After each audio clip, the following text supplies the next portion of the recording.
ನಮಸ್ಕಾರ ವೀಕ್ಷಕರೇ. ಇವತ್ತು ಮೆದುಳಿನ ಬಗ್ಗೆ ತಿಳಿಯೋಣ.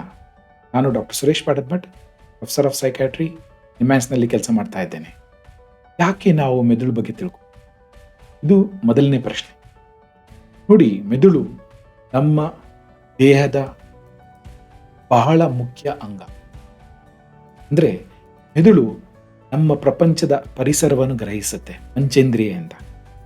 ಕಣ್ಣು ನೋಡ್ತೀವಿ, ಮೂಗಿನಿಂದ ವಾಸನೆ ತಗೊಳ್ತೀವಿ, ಬಾಯಿಯಿಂದ ರುಚಿ, ಕಿವಿಯಿಂದ ಕೇಳ್ತೀವಿ, ಮತ್ತೆ ಮುಟ್ಟಿ ನಮ್ಮ ಚರ್ಮದಿಂದ ನಮ್ಮ ಪ್ರಪಂಚವನ್ನು ನಾವು ತಿಳ್ಕೊಳ್ಳೋದು ಈ ಪಂಚೇಂದ್ರಿಯಿಂದ. ಇದು ಕೂಡ ಬ್ರೈನಿನ ಕೆಲಸ. ಎರಡನೇದು, ಗ್ರಹಿಸಿದ್ದನ್ನು ಸ್ಟೋರ್ ಮಾಡುತ್ತೆ. ಅಂದರೆ ಮೆಮೊರಿ ಅಂತ ಕಳಿತೀವಿ, ಜ್ಞಾಪಕ ಶಕ್ತಿ. ಆ ಮೆಮೊರಿನ ನಾವು ಉಪಯೋಗಿಸಿ ನಡೆಯೋದಿರ್ಬೋದು, ಮಾತಾಡೋದಿರ್ಬೋದು, ಅಥವಾ ಹಲವಾರು ರೀತಿಯ ಯೋಚನೆಗಳು. ನಾವು ಯೋಚನೆ ಶಕ್ತಿ ಮನುಷ್ಯನಿಗಿದೆ. ಆ ಯೋಚನೆಗಳು, ಭಾವನೆಗಳು ಎಲ್ಲ ನಮ್ಮ ಮೆದುಳಿನ ಕಾರ್ಯಾಚರಣೆ. ಈ ಕಾರ್ಯವನ್ನು ಅರ್ಥ ಮಾಡ್ಕೋಬೇಕು. ನೋಡಿ, ಮೆದುಳು ಸತ್ತೋಯ್ತು, ಆದರೆ ಹಲವೊಂದು ದೇಹದ ಭಾಗಗಳು ಇನ್ನೂ ಕೆಲಸ ಮಾಡ್ತಿರೋದು. ಉದಾಹರಣೆಗೆ, ಮೆದುಳು ಸತ್ತೋಗಿದೆ, ಅದಕ್ಕೆ ಬ್ರೈನ್ ಡೆತ್ ಅಂತ ಕರಿತೀವಿ.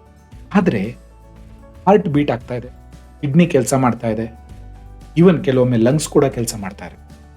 ಇಂಥ ಸಂದರ್ಭದಲ್ಲಿ ಬ್ರೈನ್ ಡೆತ್ ಆಗಿದ್ರೆ ಕಾನೂನು ಪ್ರಕಾರ ಅವನು ಮನುಷ್ಯ ತೀರೋಗಿದ್ದಾನೆ ಅಂತ ಹೇಳ್ಬಿಟ್ಟು ನಾವು ಅಂಗಾಂಗಗಳನ್ನು ಡೊನೇಟ್ ಮಾಡ್ತೀವಿ. ಅಂದರೆ ಒಂದ್ಸಲ ಬ್ರೈನ್ ಡೆತ್ ಆದರೆ ಅವನು ವಾಪಸ್ ಬರೋಕ್ಕಾಗೋದಿಲ್ಲ. ಸೊ ಅದರಿಂದ ನಾವು ಯಾವುದೇ ರೀತಿಯಾದ ನಮ್ಮ ಮಾನಸಿಕ ಕಾಯಿಲೆಗಳಿರ್ಬೋದು, ನಮ್ಮ ಮನಸ್ಸಿನ ಬಗ್ಗೆ ಅರ್ಥ ಮಾಡ್ಕೊಳ್ಳೋದಿರ್ಬೋದು, ನಮ್ಮ ನಡವಳಿಕೆ ಬಿಹೇವಿಯರ್ ಅದನ್ನು ಅರ್ಥ ಮಾಡ್ಕೋಬೇಕು ಅಂದರೆ ನಾವು ಮೆದುಳನ್ನು ಅರ್ಥ ಮಾಡ್ಕೊಳ್ಳೇಬೇಕು.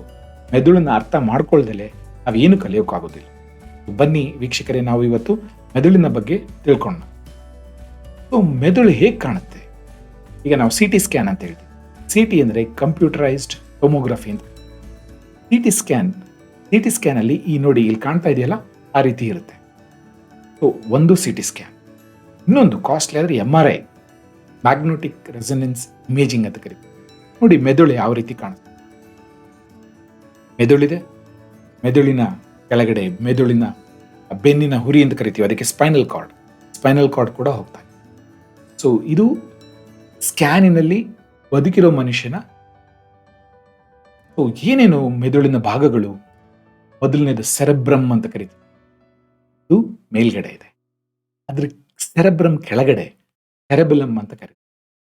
ಅದು ಮುಂದ್ಗಡೆ, ಅದ್ರ ಈ ಸೆರೆಬ್ರಮ್ನ ಕನೆಕ್ಟ್ ಆಗಿ ಕೆಳಗಡೆ ಬರೋದಕ್ಕೆ ನಾವು ಬ್ರೈನ್ ಸ್ಟೆಮ್ ಅಂತ ಕರಿತೀವಿ, ಅದು ಮೆದುಳಿನ ಕಾಂಡ ಅಂತ ಕರಿತೀವಿ. ಕೆಳಗಡೆ ಸ್ಪೈನಲ್ ಕಾರ್ಡ್, ಅದಕ್ಕೆ ನಾವು ಬೆನ್ನ ಹೊರೆ. ಸೊ ಇದು ಮೇನ್ ನಮ್ಮ ಬ್ರೈನಿನ ಭಾಗಗಳು. ಸೊ ಈಗ ನಾವು ಮೆದುಳು ಸ್ಕಲ್ ಅಥವಾ ತಲೆಬುರುಡನ್ನು ಓಪನ್ ಮಾಡಿ ನೋಡಿದ್ರೆ ಹೀಗೆ ಕಾಣುತ್ತೆ, ಈ ರೀತಿ ಕಾಣುತ್ತೆ. ನೋಡಿ, ಈ ಬ್ರೈನ್ ಇದೆಯಲ್ಲ, ಇದು ಸೈಡ್ ಪೋಸ್ ಅಲ್ಲಿ ತೋರಿಸ್ತಾ ಇರೋದು. ಈ ಸೈಡ್ ಪೋಸ್ ಅಲ್ಲಿ ಇದೆ ಈ ಕಡೆಯಿಂದ. ಸೊ ಸೈಡ್ ಇಂದ ನೋಡಿದ್ರೆ ಹೀಗೆ ಕಾಣುತ್ತೆ ಬ್ರೈನ್ನ. ಮೇಲ್ಗಡೆ ಟಾಪ್ ಇದೆ, ಇದು ಮೇಲ್ಗಡೆ ಟಾಪ್, ಫ್ರಂಟ್, ಬ್ಯಾಕ್. ಹಿಂದ್ಗಡೆ ಬ್ಯಾಕ್ ಅಲ್ಲಿ ಇದೆಯಲ್ಲ ಕೆಳಗಡೆ, ಇದಕ್ಕೆ ನಾವು ಸೆರೆಬೆಲಮ್ ನೋಡಿ, ಇದು ಕೆಳಗಡೆ ಇದೆಯಲ್ಲ, ಇದು ಸೆರೆಬೆಲಮ್. ನೆಕ್ಸ್ಟ್, ಇದು ನಿಜವಾದ ಈ ಬ್ರೈನು. ಮನುಷ್ಯ ಸತ್ತೋಗಿದ್ದಾನೆ, ಅವನ ಬ್ರೈನ್ನ ಇಲ್ಲಿ ತೋರಿಸ್ತಾ ಇದೆ. ಈಗೇನಿದು ಸೈಡ್ ಪೋಸ್ ಇಂದ ನೋಡ್ತಾ ಇರೋದು. ಸೊ ಕೆಳಗಡೆ ಇದೆಲ್ಲ ಇದೆ ಸೆರೆಬೆಲಮ್, ಪೂರ್ತಿ ದೊಡ್ಡದು ಸೆರೆಬ್ರಮ್. ಈಗ ನಾವು ಯಾವ ರೀತಿ ಭಾಗಗಳನ್ನ ವಿಂಗಡಿಸಿದೀವಿ ಅಂತ ನೋಡೋಣ. ಮೊದಲನೇದು ಫ್ರಾಂಟಲ್ ಲೋಬ್, ಮುಂಭಾಗದ ಲೋಬ್ ಅಂತ ಕರೀತೀವಿ. ನೆಕ್ಸ್ಟ್ ಟೆಂಪರಲ್ ಲೋಬ್ ಅಂತ ಕರೀತೀವಿ. ಕೆಳಗಡೆ ಇದೆಯಲ್ಲ, ಅದಕ್ಕೆ ಟೆಂಪರಲ್ ಲೋಬ್. ಅದಕ್ಕೆ ಅದ್ರ ಮೇಲ್ಗಡೆ ಪರೈಟಲ್ ಲೋಬ್. ಅದಾದ್ಮೇಲೆ ಹಿಂದ್ಗಡೆ ಇದೆ, ಅದಕ್ಕೆ ಆಕ್ಸಿಪಿಟಲ್ ಲೋಬ್. ಆ ಆಕ್ಸಿಪಿಟಲ್ ಲೋಬ್ ಕೆಳಗಡೆ ಸೆರೆಬೆಲಮ್ ಅಂತ ಬರುತ್ತೆ. ನಾವು ಎಷ್ಟೊಂದು ಜನ ಮಾತಾಡಿರೋದು ಕೇಳಿರ್ಬೋದು, ಸಣ್ಣ ಮೆದುಳು ಅಂತ ಹೇಳಿ. ನಾವು ಸೆರೆಬೆಲಮ್ ಅಂತ ಕರಿತೀವಿ ಇಂಗ್ಲೀಷಲ್ಲಿ. ಅದ್ರ ಕೆಳಗಡೆ ನಮಗೆ ಕಾಣುತ್ತೆ ಬ್ರೈನ್ ಸ್ಟೆಮ್. ನೋಡಿ, ಇದು ರಫ್ ಆಗಿ ಅರ್ಥ ಮಾಡ್ಕೊಳ್ಳುವಂಥ ಈ ಹಲವಾರು ಭಾಗಗಳು ಮೆದುಳಿನ. ಮೊದಲನೇದಾಗಿ ಫ್ರಂಟಲ್ ಲೋಬ್, ಅಂದರೆ ಮುಂದ್ಗಡೆ ಇದೆಲ್ಲ ಅದು ಫ್ರಂಟಲ್ ಲೋಬ್. ಅದರ ಕೆಳಗಡೆ ಫ್ರಂಟಲ್ ಲೋಬ್ಗಿಂತ ಸ್ವಲ್ಪ ಹಿಂದೆ ಟೆಂಪರಲ್ ಲೋಬ್, ಮೇಲ್ಗಡೆ ಪ್ಯಾರೈಟಲ್ ಲೋಬ್, ಆಕ್ಸಿಪಿಟಲ್ ಲೋಬ್, ಸೆರೆಬೆಲಮ್ ಮತ್ತು ಬ್ರೈನ್ ಸ್ಟೆಮ್. ನಾವು ಈಗ ಈ ಒಂದೊಂದು ಭಾಗಗಳು ಯಾವ ರೀತಿ ಕೆಲಸ ಮಾಡ್ತವೆ ಅದನ್ನು ಅರ್ಥ ಮಾಡಿ. ಮೊದಲನೇದಾಗಿ ಫ್ರಾಂಟಲ್ ಮುಂಭಾಗದ ಲೋಬ್ ಅಂತೀವಲ್ಲ ಅದಕ್ಕೆ. ಆ ಮುಂಭಾಗದ ಲೋಬ್ ಇದೆಯಲ್ಲ, ಆ ಫ್ರಾಂಟಲ್ ಲೋಬ್ ಮನುಷ್ಯಂಗೂ ಮತ್ತು ಮಂಗನಿಗೂ ವ್ಯತ್ಯಾಸ ಅಲ್ಲೇ ಇರುತ್ತೆ. ಮಂಗಂಗೆ ಬೇರೆ ಎಲ್ಲ ಇದೆ, ಫ್ರಾಂಟಲ್ ಲೋಬ್ ಇಲ್ಲ. ಅಂದ್ರೆ ಮನುಷ್ಯ ಏನೇನ್ ಮಾಡ್ತಾನೆ ಮಂಗನ್ನ ಮಾಡ್ದಲೇ ಇರೋದು ಇದೆಲ್ಲ ಫ್ರಾಂಟಲ್ ಲೋಬ್. ಉದಾಹರಣೆಗೆ ಮನುಷ್ಯ ಯೋಚನೆ ಮಾಡ್ತಾನೆ, ಫ್ರಾಂಟಲ್ ಲೋಬಲ್ಲಿ ಜಾಸ್ತಿ ಇರುತ್ತೆ. ಮನುಷ್ಯ ಇಂಟೆಲಿಜೆಂಟ್, ಇಲ್ಲಿ ಫ್ರಾಂಟಲ್ ಲೋಬ್. ಮನುಷ್ಯ ಮಾತಾಡ್ತಾನೆ, ಇದು ಕೂಡ ಫ್ರಾಂಟಲ್ ಲೋಬ್.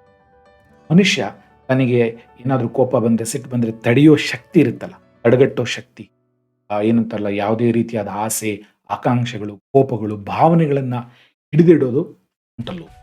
ಏನೇಳಿ ಭಾವನೆಗಳನ್ನು ಹಿಡಿದು ತಡೆಗಟ್ಟೋದು ಫ್ರಾಂಟ್. ಮಂಗ ಅದು ಮಾಡೋದಿಲ್ಲ, ಬಾಳೆಹಣ್ಣು ಕಾಣಿಸ್ತಾ ಜಿಗಿದು ಬಿಟ್ಟು ಕಿತ್ಕೊಂಡ್ಬಿಡುತ್ತೆ, ಅದಕ್ಕೆ ಫ್ರಾಂಟಲ್ ಲೋಬ್ ಇಲ್ಲ, ಅದನ್ನು ತಡೆಗಟ್ಟೋ ಶಕ್ತಿ ಇಲ್ಲ. ಫ್ರಾಂಟಲ್ ಲೋಬ್ ಏನಂದ್ರೆ ಸಮಾಜದ ಕಟ್ಟುನಿಟ್ಟುಗಳು, ಸಮಾಜದ ಏನಂತಾರಲ್ಲ ಈ ರೂಲ್ಸ್ ರೆಗ್ಯುಲೇಷನ್ ಫ್ರಾಂಟಲ್ ಲೋಬ್. ಅರ್ಥ ಮಾಡ್ಕೊಳ್ಳಿ, ಫ್ರಾಂಟಲ್ ಲೋಬ್ ಅನ್ನೋದು ಒಂಥರ ಪೊಲೀಸ್ ಇದ್ದಂಗೆ. ಇದು ಮಾಡಬಾರ್ದು, ಇದು ಮಾಡಬೇಕು, ಸಮಾಜದ ಕಟ್ಟುನಿಟ್ಟುಗಳು, ಸಮಾಜದಲ್ಲಿ ಹೇಗಿರಬೇಕು, ಮಾತಾಡೋದು ಹೇಗೆ, ಎಲ್ಲ ಫ್ರಾಂಟಲ್ ಲೋಬಲ್ಲಿ ಬರುತ್ತೆ. ಕೆಳಗಡೆದು ಟೆಂಪರಲ್ ಲೋಬ್ ಅಂತ ಹೇಳಿ. ಟೆಂಪರಲ್ ಲೋಬ್ ಅದು ಒಂಥರ ಬ್ಯಾಂಕ್ ಇದ್ದಾಗೆ, ನಮ್ಮ ಜ್ಞಾಪಕ ಶಕ್ತಿ ಇಲ್ಲಿ ಬರುತ್ತೆ, ಫ್ರಾಂಟ್ ಇಲ್ಲಿ ಕಾಣಿಸ್ಕೊಂಡು. ಸೊ ಇದೆಯಲ್ಲ ಟೆಂಪರಲ್ ಲೋಬ್ ಇದೆಯಲ್ಲ, ಇಲ್ಲಿ ಬ್ಯಾಂಕ್. ಈ ಬ್ಯಾಂಕಲ್ಲಿ ಏನೇನು ಸ್ಟೋರ್ ಆಗುತ್ತೆ, ಜ್ಞಾಪಕ ಶಕ್ತಿ ಇರ್ಬೋದು, ನಾವು ಮ್ಯೂಸಿಕ್ ಕೇಳಿರೋದಿರ್ಬೋದು, ಅಥವಾ ನಾವು ಸೈಕಲ್ ಹೊಡೆಯೋದಿರೋದೆಲ್ಲ ಎಲ್ಲ ಟೆಂಪರಲ್ ಲೋಬಲ್ಲಿ. ಸೊ ಟೆಂಪರಲ್ ಲೋಬ್ ಬ್ಯಾಂಕ್ ಇದ್ದಾಗ. ಪೆರೈಟಲ್ ಲೋಬಲ್ಲಿ ಏನು? Parietal lobe business centre. ಈ ಕ್ಯಾಲ್ಕುಲೇಷನ್ ಇರ್ಬೋದು, ಕ್ಯಾಲ್ಕುಲೇಷನ್ ಬರೀ ದುಡ್ಡಿಂದ ಒಂದೇ ಅಲ್ಲ, ಎಲ್ಲ ರೀತಿಯಾದ ಕ್ಯಾಲ್ಕುಲೇಷನ್. ಈಗ ಹೆಣ್ಮಗಳು ಅಡುಗೆ ಮಾಡಿದ್ರೆ ಎಷ್ಟು ಜನಕ್ಕೆ ಎಷ್ಟು ಅಕ್ಕಿ ಹಾಕಬೇಕು, ಎಷ್ಟು ಸಾರು ಹಾಕಬೇಕು, ಎಷ್ಟು ಉಪ್ಪು ಹಾಕಬೇಕು, ಅವೆಲ್ಲ ಕ್ಯಾಲ್ಕುಲೇಷನ್ ಅಲ್ಲಿ ನಡೆಯುತ್ತೆ. ಉದಾಹರಣೆಗೆ ಬೈಕ್ ಸ್ಪೀಡಾಗಿ ಹೋಗಬೇಕು, ಉದಾಹರಣೆಗೆ ಅಲ್ಲಿ ಎದುರುಗಡೆಯಿಂದ ಬಸ್ ಹೋಗ್ತಾ ಇದೆ, ಅದನ್ನು ಓವರ್ಟೇಕ್ ಮಾಡಬೇಕು ಅಂತ ಎಷ್ಟು ಸ್ಪೀಡಲ್ಲಿ ಹೋಗಬೇಕು, ಅದು ಕೂಡ ಪೆರೈಟಲ್ ಲೋಬಲ್ ಕ್ಯಾಲ್ಕುಲೇಷನ್. ನೀವೇನಾದರೂ ತೊಗೊಂಡು ಒಗಾಸದ್ರಿ ಅಂತ ಇಟ್ಕೊಳ್ಳಿ, ಅಲ್ಲಿಗೆ ರೀಚ್ ಆಗಬೇಕು ಅಂದರೆ ಎಷ್ಟು ಜೋರಾಗಿ ಎಷ್ಟು ಗುರಿಯಾಗಿ ಹೊಡಿತೀವಿ ಅನ್ನೋ ಪೆರೈಟಲ್ ಲೋಬಲ್ ಎಲ್ಲ ಕ್ಯಾಲ್ಕುಲೇಷನ್ ಆಗುತ್ತೆ. ಅದು parietal lobe. Parietal ಲೋಬಿನ business centre, calculation, ಬರೆಯೋದಿರಬಹುದು ಅಲ್ಲ, ಕ್ಯಾಲ್ಕುಲೇಷನ್ ಮಾಡೋದು, ಅದೆಲ್ಲ ಪೆರೈಟಲ್ ಲೋಬ್. ಕೊನೆಯದಾಗಿ ಆಕ್ಸಿಪಿಟಲ್ ಲೋಬ್ ಅಂತ ಇದೆ. ಅಲ್ಲಿ ನಾವು ಏನೇನು ನೋಡ್ತೀವಿ ಅಲ್ಲಿ ಗ್ರಹಿಸುತ್ತೆ. ನಾವು ಏನು ಕಣ್ಣಲ್ಲಿ ನೋಡ್ತೀವಲ್ಲ ಅದೆಲ್ಲ ಗ್ರಹಣ ಆಗೋದು ಆಕ್ಸಿಪಿಟಲ್ ಲೋಬ್. ನಾವು ಆ ಆಕ್ಸಿಪಿಟಲ್ ಲೋಬ್ ಕೆಳಗಡೆ ನೋಡಿ ಸೆರೆಬೆಲಮ್ ಅಂತಿದೆ. ಸೆರೆಬೆಲಮ್ ಬ್ಯಾಲೆನ್ಸ್, ಮನುಷ್ಯ ಹೆಂಗೆ ನಡಿಬೇಕು, ಸೈಕಲ್ ಮೇಲೆ ಹೇಗೆ ಬ್ಯಾಲೆನ್ಸ್ ಮಾಡ್ತಾರೆ, ಎಲ್ಲ ಸೆರೆಬೆಲಮಲ್ಲಿ ಕೂಡ ಮೆಮೊರಿ ಇದೆ ಸ್ವಲ್ಪ ತಕ್ಕ ಮಟ್ಟಿಗೆ. ಸೊ ಇದು ಕ್ರಾಸಾಗಿ ನಾವು ಅರ್ಥ ಮಾಡ್ತೀವಿ. ಅದ್ರ ಕೆಳಗಡೆ ಬ್ರೈನ್ ಸ್ಟೆಮ್, ಮೆದುಳಿನ ಕಾಂಡ ಅಂತ ಕರೀತೀವಿ. ಈ ಬ್ರೈನ್ ಸ್ಟೆಮ್ ಇದೆಲ್ಲ, ಇದು ಹಳೆಯ ಒಂದು ಏನಂತಾರಲ್ಲ, ನಮ್ಮ ಜೀವನ ಎವಲ್ಯೂಷನ್ ಆದಾಗ ಬ್ರೈನ್ ಯಾವಾಗ ಫಾರ್ಮ್ ಆಗಿತ್ತೋ ಅದು ಬ್ರೈನ್ ಸ್ಟೆಮ್. ನಾ ಏನು ಹೇಳಿದೆ, ಮಂಗಂಗೆ ಮನುಷ್ಯನಿಗೆ ವ್ಯತ್ಯಾಸ ಫ್ರಾಂಟಲ್ ಲೋಬ್ ಇದೆ. ಅಂದರೆ ಯಾವುದು ಹೊಸದಾಗಿರೋದು ಫ್ರಾಂಟಲ್ ಲೋಬ್ ಇದೆ, ಅದು ಹೊಸದಾಗಿರೋದು. ಹಳೇದು ಯಾವುದು? Brain stem. ಬ್ರೈನ್ ಸ್ಟೆಮ್ ಎಲ್ಲ ಪ್ರಾಣಿಗಳಲ್ಲಿದೆ. ಅಲ್ಲಿ ಅಂದರೆ ಇದು ಜೀವನಕ್ಕೆ ಬೇಕಾಗಿರೋ ಎಲ್ಲ ಕಾರ್ಯವನ್ನು ನಿರ್ವಹಣೆ ಬ್ರೈನ್ ಸ್ಟೆಮ್ ಅಲ್ಲಿ ಆಗುತ್ತೆ. ಅದ್ಯಾವುದು? ಹಾರ್ಟ್ ಬೀಟ್ ಇರುತ್ತಲ್ಲ, ಅದು ಹಾರ್ಟ್ ಬೀಟಿಗೆ ನೀವೇನಾದ್ರೂ ಹೇಳ್ತೀರಿ, ಇಲ್ಲ ಅದಷ್ಟೇ ಬಡ್ಕೊಳ್ಳುತ್ತೆ. ಅದು ಹೆಂಗೆ ಬಡ್ಕೊಳ್ಳುತ್ತೆ? ನಮ್ಮ ಬ್ರೈನ್ ಯಾವ ರೀತಿ ಗ್ರಹಿಸತ್ತೆ ಆ ರೀತಿ. ಉದಾಹರಣೆಗೆ ಅಲ್ಲೇನೋ ಅಲ್ರು ಬಂದರು, ಭಯ ಆಯಿತು, ಇದೇ ಡವಡ ಏನಕ್ಕೆ ಓಡೋಗ್ಬೇಕಾ ಅಥವಾ ಅಲ್ಲೇ ಇರಬೇಕಾ? ಅಂದರೆ ಅದು ಹಾರ್ಟ್ ಜೋರಾಗಿ ಓಡ್ಕೊಳ್ತು ಅಂತಂದರೆ ರಕ್ತ ಎಲ್ಲ ಕಡೆ ಸಪ್ಲೈ ಆಗುತ್ತೆ. ರಕ್ತ ಸಪ್ಲೈ ಆದರೆ ರಕ್ತದ ಜೊತೆಗೆ ಆಕ್ಸಿಜನ್ ಹೋಗುತ್ತೆ, ಗ್ಲುಕೋಸ್ ಹೋಗುತ್ತೆ. ಅಂದರೆ ನಾವು ಓಡೋಗೋದಕ್ಕೆ ಅಥವಾ ಒಡೆದಾಟಕ್ಕೆ ರೆಡಿ ಮಾಡುತ್ತೆ. ಸೊ ಈ ಬ್ರೈನ್ ಸ್ಟೆಮ್ ಇದೆಯಲ್ಲ, ಅಲ್ಲಿ ಹಾರ್ಟ್ ಬೀಟ್, ಲಂಗ್ಸ್, ನಮ್ಮ ಶ್ವಾಸಕೋಶಗಳು ಎಷ್ಟರ ಮಟ್ಟಿಗೆ ನಾವು ಉಸಿರಾಡಬೇಕು ಅಂತ ಯಾವತ್ತಾರ ನಾವು ಯೋಚನೆ ಮಾಡ್ತೀವಿ? ಇಲ್ಲ, ಹುಟ್ಟದಾಗಿಂದ ಸಾಯ ತನಕ ನಾವು ಗೊತ್ತಿಲ್ಲದಲ್ಲೇ ಉಸಿರಾಡ್ತೀವಿ. ಆ ಸೆಂಟರ್ ಕೂಡ ಈ brain stem. So brain stem ಅಲ್ಲಿ ಇಂಪಾರ್ಟೆಂಟ್ ಒಂದು ಹಾರ್ಟ್, ಲಂಗ್ಸ್, ಆ ಮೆದುಳಿನ ಕಾಂಡ ಬ್ರೈನ್ ಸ್ಟೆಮ್ ಅಲ್ಲಿ. ಒಂದೇ ಅಲ್ಲ, ಈಟಿಂಗ್ ಮತ್ತು ವಾಮಿಟಿಂಗ್ ಅಂತ ಹೇಳಿ ವಾಮಿಟಿಂಗ್ ಮಾಡ್ಕೊಳ್ಳೋದು ಕೂಡ ಅಲ್ಲಿ. ಸೊ ಇದು ನಮ್ಮ ಮೆದುಳಿನ ಹಲವಾರು ಭಾಗಗಳು. ಸೊ ಇನ್ನೊಮ್ಮೆ ನಾನು ರಿಪೀಟ್ ಮಾಡ್ತೀನಿ. ಫ್ರಾಂಟಲ್ ಲೋಬ್ ಒಂಥರ ಪೊಲೀಸ್ ಇದ್ದ ಹಾಗೆ, ಟೆಂಪರಲ್ ಲೋಬ್ ಬ್ಯಾಂಕ್ ಇದ್ದ ಹಾಗೆ, parietal lobe business centre, occipital lobe ಎಲ್ಲ ಗ್ರಹಿಸುವ, ಅಂದ್ರೆ ಕಣ್ಣಿಂದ ನೋಡಿದ್ದೆಲ್ಲ ಗ್ರಹಿಸೋದು occipital lobe. Cerebrum balance. Brain stem important function ಏನೇನು? ಹಾರ್ಟ್, ಲಂಗ್ಸ್, ವಾಮಿಟಿಂಗ್ ಸೆಂಟರ್ ಅಂತ. ಏನಕ್ಕೆ ವಾಮಿಟಿಂಗ್ ಸೆಂಟರ್? ಬ್ರೈನ್ ಸ್ಟೆಮ್ಮಿಗೆ ತೊಂದರೆ ಆದರೆ ವಾಮಿಟಿಂಗ್ ಸ್ಟಾರ್ಟ್ ಆಗುತ್ತೆ. ಅದರಿಂದ ನಮಗೆ ಗೊತ್ತಾಗತ್ತೆ ಹೌದು ಬ್ರೈನಲ್ಲಿ ತೊಂದರೆ ಆಗ್ತಾ ಇದೆ, ಎಸ್ಪೆಷಲಿ ಮೆದುಳಿನ ಕಾಂಡದಲ್ಲಿ. ಸೊ ಇದು ನಮ್ಮ ಅರ್ಥ ಆಗುವ ರೀತಿ ಕೆಲವೊಂದು ಭಾಗಗಳು. ಮುಂದೆ ನೋಡೋಣ ವೀಕ್ಷಕರೇ. ಈಗ ನೋಡಿ, ಇದು ಮೆದುಳು ಯಾವ ರೀತಿ ಕಾಣುತ್ತೆ. ಮೇಲ್ಗಡೆದ ಸೆರೆಬ್ರಮ್, ಕೆಳಗಡೆ ಸೆರೆಬ್ರಮ್, ಮೆದುಳಿನ ಕಾಂಡ ಬ್ರೈನ್ ಸ್ಟೆಮ್. ಆ ಬ್ರೈನ್ ಸ್ಟೆಮ್ ಮುಂದೆ ಕೆಳಗಡೆ ಹೋಗಿ ಸ್ಪೈನಲ್ ಕಾರ್ಡ್ ಅಂತ, ಸ್ಪೈನಲ್ ಕಾರ್ಡ್ ಕೆಳಗಡೆ ಹೋಗ್ತದೆ. ಅಂದ್ರೆ ನರಕೋಶಗಳೆಲ್ಲ ಸೇರಿ ಅದು ಹುರಿಯಾಗಿ ಕೆಳಗಡೆ ಬರುತ್ತಲ್ಲ, ನಾವು ಬೆನ್ನಿನ ಹುರಿ ಅಂತ ಕರಿತೀವಿ, ಬೆನ್ನು ಹುರಿ ಅಂತ ಕರೀತೀವಿ, ಸ್ಪೈನಲ್ ಕಾರ್ಡ್ ಅಂತ ಕರೀತೀವಿ. ಸೊ ಇದು ನಿಮಗೆ ಅರ್ಥ ಆಯ್ತು. ನೆಕ್ಸ್ಟ್, ಈ ಬ್ರೈನ್ ಸ್ಟೆಮ್ ಅಂದ್ರೆ ಏನು ನೋಡಿ. ಆ ಮಾರ್ಕ್ ಮಾಡಿದೀನಲ್ಲ ಅದೇ ಬ್ರೈನ್, ಅಲ್ಲಿ ಕಾಣುತ್ತೆ ನೋಡಿ, ಅದೇ ಬ್ರೈನ್ ಸ್ಟೆಮ್. ಬ್ರೈನ್ ಸ್ಟೆಮ್ ಅಲ್ಲಿ ಹೇಳಿದ್ನಲ್ಲ ಏನೇನು ಅಂತಂದ್ಬಿಟ್ಟು, ಹಾರ್ಟ್, ಲಂಗ್ಸ್, ವಾಮಿಟಿಂಗ್ ಸೆಂಟರ್, ವಾಂತಿ ಆಗೋ ಸೆಂಟರ್. ಇದರಿಂದ ಕೆಳಗಡೆ ಹೋದೆಲ್ಲ ಸ್ಪೈನಲ್ ಕಾರ್ಡ್. ಅದು ನೀವು ಅರ್ಥ ಮಾಡಿ. ಬ್ರೈನ್ ಸ್ಟೆಮ್ ವೆರಿ ಇಂಪಾರ್ಟೆಂಟ್, ಅರ್ಥ ಮಾಡ್ಕೋಬೇಕು. ಅದು ಮುಂದಿನ ಕ್ಲಾಸ್ ಅಲ್ಲಿ ಗೊತ್ತಾಗುತ್ತೆ ಏನಕ್ಕೆ ಬ್ರೈನ್ ಸ್ಟೆಮ್ ಬಗ್ಗೆ ನಾನು ಎಷ್ಟು ಒತ್ತು ಕೊಟ್ಟು ಹೇಳ್ತಾ ಇದ್ದೀನಿ. ಸೊ ನೆಕ್ಸ್ಟ್, ಇಲ್ಲಿ ನೋಡಿ, ಅದು ಫ್ರಂಟಲ್ ಲೋಬ್. ಇನ್ನೊಮ್ಮೆ ರಿಪೀಟ್ ಮಾಡ್ತಾ ಇದೆ. ಟೆಂಪರಲ್ ಲೋಬ್ ಇಲ್ಲಿ ಬರುತ್ತೆ. ಅಲ್ಲಿ ನೋಡಿ ಪೆರೆಟಲ್ ಲೋಬ್ ಇದೆ, ಆಕ್ಸಿಪಿಟಲ್ ಲೋಬ್ ಇದೆ, ಸೆರೆಬ್ರಮ್ ಅಂತ ಕಾಣುತ್ತೆ. ನೆಕ್ಸ್ಟ್, ಅದು ನಾವು ಇದುವರೆಗೂ ಸೈಡ್ ಇಂದ ನೋಡ್ತಾ ಇದ್ದೀವಿ. ಈಗ ಮೇಲ್ಗಡೆಯಿಂದ ನೋಡಿದೀವಿ. ಈಗ ಬ್ರೈನ್ ನ ಮೇಲ್ಗಡೆಯಿಂದ ನೋಡ್ತಾ ಇದ್ದೀವಿ. ಮೇಲ್ಗಡೆಯಿಂದ ನೋಡಿದ್ರೆ ನಮಗೆ 2 ಗೋಳಗಳಿರುತ್ತೆ. ಒಂದು ಗೋಳದ ಅರ್ಧಗಳು. 2 ಬ್ರೈನ್ ಇದೆ ಅಂತ ಎಲ್ಲೂ ಹೇಳೋದಿಲ್ಲ. 2 ರೈಟ್ ಹೆಮಿಸ್ಫಿಯರ್, ಲೆಫ್ಟ್ ಹೆಮಿಸ್ಫಿಯರ್. ಅಂದ್ರೆ ಬಲಭಾಗದ ಗೋಳದ ಅರ್ಧ, ಎಡಭಾಗದ ಗೋಳದ ಅರ್ಧ ಅಂತ. ಯಾರಿಗೂ 2 ಬ್ರೈನ್ ಇಲ್ಲ, ಒಂದೇ ಬ್ರೈನು. ಬ್ರೈನಿನ 2 ಹೆಮಿಸ್ಫಿಯರ್. ಕೈಗಳು 2 ಇಲ್ಲ ಅಂತ ಹೇಳಿದ್ರೆ ಕೈಗಳು ಅಂತ ಕರೀತೀವಿ. ಕಾಲುಗಳು ಅಂತೀವಿ, 2 ಕಾಲುಗಳು, ಕೈಗಳು ಅಂತ ಹೇಳಿ. ಅದೇ ರೀತಿ ಬ್ರೈನ್ ಒಂದೇ ಇರೋದು, ಅದು ರೈಟ್ ಹೆಮಿಸ್ಫಿಯರ್, ಲೆಫ್ಟ್ ಹೆಮಿಸ್ಫಿಯರ್. ಅರ್ಥ ಆಯ್ತಾ? ಮುಂದ್ಗಡೆ ಆಗಿರುತ್ತೆ, ಹಿಂದ್ಗಡೆ ಕಾಣುತ್ತೆ. ನೋಡಿ ಮತ್ತೊಮ್ಮೆ ಬ್ರೈನ್ ಸ್ಟೆಮ್ ನೋಡಿ, ಅದು ಬ್ರೈನ್ ಕಾಣಿಸ್ತಾ ಇದೆಯಲ್ಲ ನಿಮಗೆ. ಈ ಬ್ರೈನ್ ಸೆರೆಬ್ರಮಲ್ ಮಧ್ಯದಲ್ಲಿ ಈ ಮೆದುಳಿನ ಕಾಂಡ ಇಲ್ಲಿಂದ ಇಲ್ಲಿಗೆ ಇದನ್ನ ಡಿಸೆಕ್ಟ್ ಮಾಡಿ ಹೊರಗಡೆ ತೆಗೆದ್ರೆ ಈ ತರ ಕಾಣುತ್ತೆ. ಅಂದ್ರೆ ಆ ಬ್ರೈನಿನ ಒಳಗಡೆಯಿಂದ ಮೆದುಳಿನ ಕಾಂಡನ ಹೊರಗಡೆ ತೆಗೆದಾಗ ಯಾವ ರೀತಿ ಕಾಣುತ್ತೆ? ಮೇಲ್ಗಡೆ ಥಾಲಮಸ್ ಅಂತಿದೆ. ನಮ್ಮ ಯಾವುದೇ ರೀತಿಯ ಗ್ರಹಿಸೋ ಶಕ್ತಿ ಇದೆಲ್ಲ, ಸೆನ್ಸೇಷನ್, ನಾವು ಮುಟ್ಟಿರೋದು, ಬಿಸಿ ಅನ್ಸೋದು, ನೋವಿನದು ಎಲ್ಲ ಗ್ರಹಿಸ ಥಾಲಮಸ್ ಅಲ್ಲಿ. ಅದಾದ್ಮೇಲೆ ಮಿಡ್ ಬ್ರೈನ್, ಕೆಳಗಡೆ ಕ್ರೇನಿಯಲ್ ನರ್ವ್ಸ್ ಬರುತ್ತೆ, ಮೆಡಲ್ಲೋ ಆಬ್ಲಾಂಗೇಟ, ಸ್ಪೈನಲ್ ಕಾರ್ಡ್. ಸೊ ಇದು ಕೆಲವೊಂದು ಭಾಗಗಳು. ತಲೆ ಕೆಡಿಸ್ಕೊಬಿಡಿ, ಇಷ್ಟು ನೆನ್ಪಿಟ್ಕೊಳ್ಳಿ. ಮೆದುಳಿನ ಕಾಂಡ ಬಹಳ ವೆರಿ ಇಂಪಾರ್ಟೆಂಟ್. ಅಲ್ಲಿ ಇಂಪಾರ್ಟೆಂಟ್ ಹಾರ್ಟ್ ಬೀಟ್ ಇದೆ, ಲಂಗ್ಸ್ ಇದೆ. ಲಂಗ್ಸ್ ಅಂದ್ರೆ ರೆಸ್ಪಿರೇಷನ್, ಅಂದ್ರೆ ಉಸಿರಾಟದ ಬಗ್ಗೆ ಸೆಂಟರ್ ಇದೆ. ಅದಾದ್ಮೇಲೆ ನಾವೀಗ ಒಂದು ಸ್ಮಾಲ್ ಮೂವಿ ನೋಡೋಣ, ಬ್ರೈನ್ ಯಾವ ರೀತಿ ಕಾಣಿಸುತ್ತೆ. ಈಗ ನಾವು ಒಂದು ಸಣ್ಣ ಅನಿಮೇಷನ್ ನೋಡೋಣ, ಬ್ರೈನಿನ ಹಲವಾರು ಭಾಗಗಳ ಬಗ್ಗೆ ಈಗ ಮತ್ತೆ ಡಿಸ್ಕಸ್ ಮಾಡೋಣ. ನೋಡಿ, ಬ್ರೈನ್ ಸೈಡ್ ಇಂದ ನೋಡ್ತಾ ಇದೀವಿ. ಹಿಂಗೆ ಬ್ರೈನ್ ಈ ತರ ಸೈಡ್ ಅಲ್ಲಿ ಇದ್ದಾಗ ಯಾವ ರೀತಿ ಕಾಣುತ್ತೆ ಅಂತ ಅಂದ್ಬಿಟ್ಟು ಈಗ ಸ್ಟಾರ್ಟ್ ಆಗುತ್ತೆ. ಅಲ್ಲ, frontal lobe, occipital lobe, cerebrum and brain stem. ನಾವೀಗ ಅದನ್ನೀಗ ಬ್ರೈನ್ ಮಧ್ಯದಲ್ಲಿ, ಅಂದ್ರೆ ಬ್ರೈನ್ ಸೈಡ್ ಇಂದ ನೋಡಿದ್ವಿ. ಈಗ ಮಧ್ಯದಲ್ಲಿ ಆ 2 ಭಾಗವನ್ನು ಮಾಡಿದಾಗ ನೋಡಿದಾಗ ಮಧ್ಯದಲ್ಲಿ ಈ ತರ ಕಾಣುತ್ತೆ. ಮಧ್ಯದಲ್ಲಿ ಅಲ್ಲಿ ವೆಂಟ್ರಿಕಲ್ಸ್ ಅಂತ ಕಾಣುತ್ತೆ, ಉಳಿದಿದ್ದೆಲ್ಲ ಭಾಗ ಸೇಮ್ ಇರುತ್ತೆ. ಈಗ ನಾವು ಬ್ರೈನ್ ನ ಮೇಲ್ಗಡೆಯಿಂದ ನೋಡೋಣ. ಈಗ ನಾವು ಬ್ರೈನ್ ನ ತರ ರೊಟೇಟ್ ಮಾಡ್ತಾ ಇದೀವಿ. ಮೇಲ್ಗಡೆಯಿಂದ ಆದ್ರೆ ಟಾಪ್ ವ್ಯೂ, ಮೇಲ್ಗಡೆಯಿಂದ ನೋಡಿದ್ರೆ ಯಾವ ರೀತಿ. ಸೊ ಮೇಲ್ಗಡೆಯಿಂದ ನೋಡಿದ್ರೆ top view of the brain. ಇಲ್ಲಿ ಮೇಲ್ಗಡೆಯಿಂದ ನೋಡಿದ್ರೆ ಬಲಗಡೆ, ಎಡಗಡೆ ಹೆಮಿಸ್ಫಿಯರ್, ಮತ್ತು ಅದರಲ್ಲೂ ಕೂಡ frontal lobe, parietal lobe, occipital lobe ಕಾಣಿಸುತ್ತೆ. ಸೊ ಇದು ಆದ್ಮೇಲೆ ಈಗ ಬ್ರೈನಿನ ಕೆಳಗಡೆ ನೋಡಿ, ಇಲ್ಲಿ ಮೆದುಳಿನ ಕಾಂಡ ಕಾಣುತ್ತೆ. ಮೆದುಳಿನ ಕಾಂಡದಲ್ಲಿ the midbrain, pons, medulla oblongata, ಆ 3 ಕಾಣಿಸುತ್ತೆ. ಬ್ರೈನ್ ಸ್ಟೆಮ್ ನೋಡಿ, ಮೆದುಳಿನ ಕಾಂಡ, ಮೆದುಳು ಪೂರ್ತಿ ಇದೆಯಲ್ಲ, ಮೆದುಳಿನ ಕಾಂಡದ ಮೇಲೆ ಕೂತು. ಮೆದುಳಿನ ಕಾಂಡದಲ್ಲಿ ಏನೇನು ಇಂಪಾರ್ಟೆಂಟ್ ಫಂಕ್ಷನ್ ಇದೆ? ಇಲ್ಲಿ ಹಾರ್ಟ್, ಲಂಗ್ಸ್, ವಾಮಿಟಿಂಗ್. ಸೊ ಇದು ಇಂಪಾರ್ಟೆಂಟ್. ಸೊ ಇದು ಅರ್ಥ ಆಯ್ತಲ್ವಾ ನಿಮಗೆ? ಬ್ರೈನು ಯಾವ ರೀತಿ, ಬ್ರೈನು ನಿಮಗೆ ಎಡಭಾಗ, ಬಲಭಾಗ, ಹೆಮಿಸ್ಫಿಯರ್ ಅಂತೀವಲ್ಲ, ಅಂದರೆ ಗೋಳದ ಅರ್ಧ. ಸೊ ಇದು ಬ್ರೈನ್ ಹೇಗೆ ಇದೆ ಅಂತ ಅಂದ್ಬಿಟ್ಟು ನಾವು ಅರ್ಥ ಮಾಡ್ಕೊಂಡು, ನೆಕ್ಸ್ಟ್ ಈಗ ಮಧ್ಯಾಹ್ನ ಈ ಬ್ರೈನ್ನ ನಾವು ಅರ್ಥ ಮಾಡಿದ್ರೆ ಯಾವ ರೀತಿ ಕಾಣುತ್ತೆ ಅಲ್ಲ, ಇದು ಈ ರೀತಿ ಕಾಣಿಸುತ್ತೆ.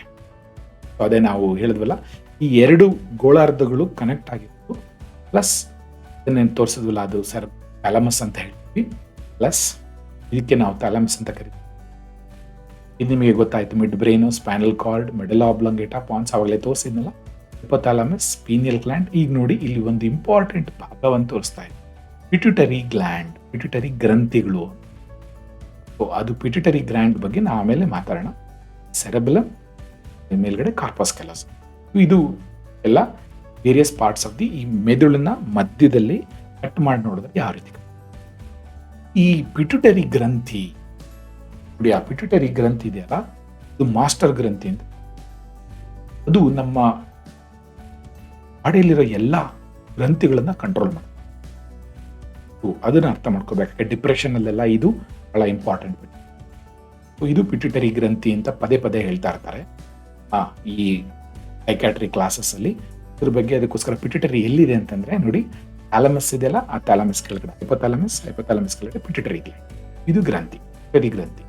ಈ ಗ್ರಂಥಿಯಿಂದ ಹಲವಾರು ಕೆಲಸಗಳಾಗುತ್ತೆ. ಸ್ಟ್ರೆಸ್ ಅಲ್ಲಿ ಕೂಡ ಇದು ಕೆಲಸ, ಅದು ವೆರಿ ಇಂಪಾರ್ಟೆಂಟ್. ಸೊ ಸ್ಟ್ರೆಸ್ ಅಲ್ಲಿ ನಾವು ಏನಾದರೂ ಗ್ರಹಿಸ್ತೀವಿ, ಅಲ್ಲಿ ಏನೋ ಕಷ್ಟ ಬರ್ತಾ ಇದೆ ಅಂತ ಗೊತ್ತಾದ ತಕ್ಷಣ, ಅಥವಾ ನಿಮಗೆ ಆಗದಿರೋರು ಯಾರಾದರೂ ಬರ್ತಾ ಇದೆ, ಅಥವಾ ನಾಯಿ ಬೆನ್ನತ್ಕೊಂಡ್ ಬರ್ತಾ ಇದೆ ಅಂದ್ರೆ ಪಿಟ್ಯೂಟರಿ ಗ್ಲ್ಯಾಂಡ್ ಇಮಿಡಿಯೇಟ್ಲಿ ಒಂದು ACTH ಅನ್ನೋದನ್ನ ರಿಲೀಸ್ ಮಾಡುತ್ತೆ, ಕಾರ್ಟಿಕೋಟ್ರೋಪಿಕ್ ಹಾರ್ಮೋನ್. ಅದೇನ್ ಮಾಡುತ್ತೆ, ಅಡ್ರಿನಲ್ ಗ್ಲ್ಯಾಂಡ್ಗೆ ಹೋಗ್ಬಿಟ್ಟು ಹೇಳುತ್ತೆ ಅಡ್ರಿನಲಿನ್ ಪ್ರೊಡ್ಯೂಸ್ ಮಾಡಪ್ಪ ಇಮಿಡಿಯೇಟ್ ಆಗಿ ಅಂತ. ಇಲ್ಲಿ ಸೆಕೆಂಡ್ಸ್ ಅಲ್ಲಿ ಅಡ್ರಿನಲಿನ್ ಪ್ರೊಡ್ಯೂಸ್ ಮಾಡುತ್ತೆ. ಈ ಅಡ್ರಿನಲಿನ್ ಏನ್ ಮಾಡುತ್ತೆ, ಹಾರ್ಟ್ಗೆ ಹೋಗ್ಬಿಟ್ಟು ಪಂಪ್ ಮಾಡಕ್ ಸ್ಟಾರ್ಟ್ ಮಾಡುತ್ತೆ. ಯಾಕಂದ್ರೆ ಅಲ್ಲಿ ಹುಲಿ ಬರ್ತಾ ಇದೆ, ತಪ್ಪಿಸ್ಕೊಂಡು ಹೋಗ್ಬೇಕು, ಅಥವಾ ನಾಯಿ ಬೆನ್ನತ್ಕೊಂಡು ಬರ್ತಾ ಇದೆ, ತಪ್ಪಿಸ್ಕೋಬೇಕೀಗ ನಾನು. ಅವಾಗ ಓಡೋಗ್ಬೇಕು. ಓಡೋದಕ್ಕೆ ಇಮಿಡಿಯೇಟ್ ಆಗಿ ಓಡೋಕ್ ಆಗೋದಿಲ್ಲ. ಹಾರ್ಟ್ ಬೀಟ್ ಜಾಸ್ತಿ ಆಗುತ್ತೆ, ರಕ್ತ ಸಪ್ಲೈ ಆಗಬೇಕು. ರಕ್ತ ಸಪ್ಲೈ ಆದ್ರೇನೆ ಆಕ್ಸಿಜನ್ ಸಿಗೋದು, ರಕ್ತ ಸಪ್ಲೈ ಆದ್ರೇನೆ ಗ್ಲೂಕೋಸ್ ಸಿಗೋದು ಮಸಲ್ಸಿಗೆ ಓಡೋದಕ್ಕೆ, ಅಂದ್ರೆ ಪೆಟ್ರೋಲ್ ಸಿಕ್ಕ ಹಾಗೆ. ಅದಕ್ಕೋಸ್ಕರ ಇದು ವೆರಿ ಎಸೆನ್ಷಿಯಲ್. ಸೊ ಈ ಪಿಟ್ಯೂಟರಿ ಗ್ಲ್ಯಾಂಡ್ ಇದೆಯಲ್ಲ, ಆ ಸ್ಟ್ರೆಸ್ ಟೈಮಲ್ಲಿ ಇಮಿಡಿಯೇಟ್ ಆಗಿ ಕೆಲಸ. ಅದಕ್ಕೋಸ್ಕರ ಪಿಟ್ಯೂಟರಿ ಗ್ಲ್ಯಾಂಡ್ದು ಇಂಪಾರ್ಟೆಂಟ್ ಫಂಕ್ಷನ್ ಅಂತ ನಾವು ಹೇಳ್ತೀವಿ. ಅದ್ರ ಬಗ್ಗೆ ಮತ್ತೆ ಮುಂದೆ ಮಾತಾಡೋಣ. ಈಗ ನಾವೇನ್ ಮಾಡ್ತಾ ಇದ್ದೀನಿ, ಸೆರೆಬ್ರಮ್ ಇದೆಯಲ್ಲ, ಸೆರೆಬ್ರಮ್ ಅನ್ನೋದೊಂದು ಕೇಕ್ ತರ. ಆ ಕೇಕ್ನ ನೋಡಿ, ಸ್ವಲ್ಪ ಕೇಕ್ನ ಕಟ್ ಮಾಡಿದೀವಿ, ಬರ್ತ್ಡೇಯಲ್ಲಿ ಕಟ್ ಮಾಡಿ ಸೈಡ್ಗೆ ಅಲ್ಲಿ ಕೆಳಗಡೆ ಇಟ್ಟು ತೋರಿಸ್ತಾ ಇದೀವಿ. ಸೊ ಒಂದು ಬ್ರೈನ್ನ ಕಟ್ ಮಾಡಿದ್ರೆ ಯಾವ ರೀತಿ ಇದೆ ಅಲ್ಲಿ ಕೇಕ್ ಇದ್ದ, ಕೇಕಲ್ಲಿ ಉಲ್ಟಾ. ಕೇಕಲ್ಲಿ ಏನಾಗುತ್ತೆ, ಮೇಲ್ಗಡೆ ಕ್ರೀಮ್ ಇರುತ್ತೆ, ಕೆಳಗಡೆ ಬ್ರೌನ್ ಕಲರ್ ಕೇಕ್ ಇರುತ್ತೆ. ಮೇಲ್ಗಡೆ ಕ್ರೀಮು, ಕೆಳಗಡೆ ಕೇಕು.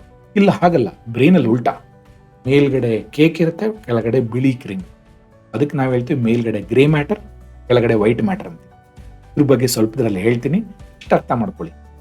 ಈ ಬ್ರೈನ್ ಇದೆ ಅಲ್ಲ, ಒಂಥರ ಕೇಕ್ ಇದ್ದ ಹಾಗೆ. ಆ ಕೇಕ್ನ ಕಟ್ ಮಾಡಿದ್ರೆ ಕೆಳಗಡೆ ಗ್ರೇ ಮ್ಯಾಟರ್, ಕೆಳಗಡೆ ವೈಟ್ ಮ್ಯಾಟರ್ ಕಾಣಿಸ್ತಾ ಇದೆಯಲ್ಲ ವೀಕ್ಷಕರೇ, ಇದೇ ನೋಡಿ, ಇಲ್ಲಿ ಕಾಣಿಸ್ತಾ ಇದೆ ನೋಡಿ, ಅಲ್ಲಿ ತೋರಿಸ್ತಾ ಇದ್ದೀನಿ.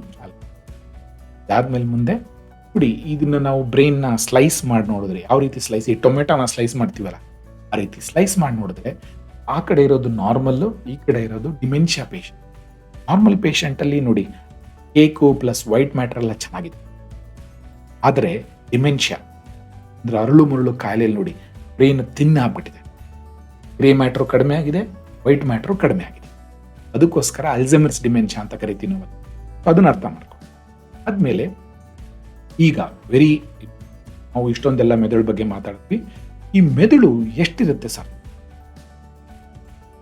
1200 ಗ್ರಾಮ್ ಇಂದ ಹಿಡಿದು 1500 ಗ್ರಾಮ್, ಅಂದ್ರೆ 1.5 kg ತನಕ ಇರುತ್ತೆ.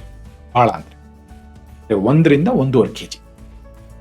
ಅಂದ್ರೆ ಮನುಷ್ಯನ 2% ದೇಹದ ತೂಕ. ನಾರ್ಮಲ್ ಪರ್ಸನ್ ಬಗ್ಗೆ ಹೇಳ್ತಾ ಇದ್ದೀನಿ. ಯಾರೋ 150 kg ಇದ್ದಾನೆ ಅಂದ್ರೆ ಸರ್ ಅವನದೇನು 3 kg ಇರುತ್ತಾ? ನಾರ್ಮಲ್ ಹ್ಯೂಮನ್ ಬೀಯಿಂಗ್ ಬಗ್ಗೆ 60, 70, 80 ತೂಕ ಇರ್ತಾರಲ್ಲ ಅವರು, ಆ ಥರ ಬಾಡಿಯಲ್ಲಿ 1ರಿಂದ 1.5 kg ತೂಕದಲ್ಲಿ ಬ್ರೈನ್ ಇರುತ್ತೆ. ಅಂದ್ರೆ 2% ಬಾಡಿ.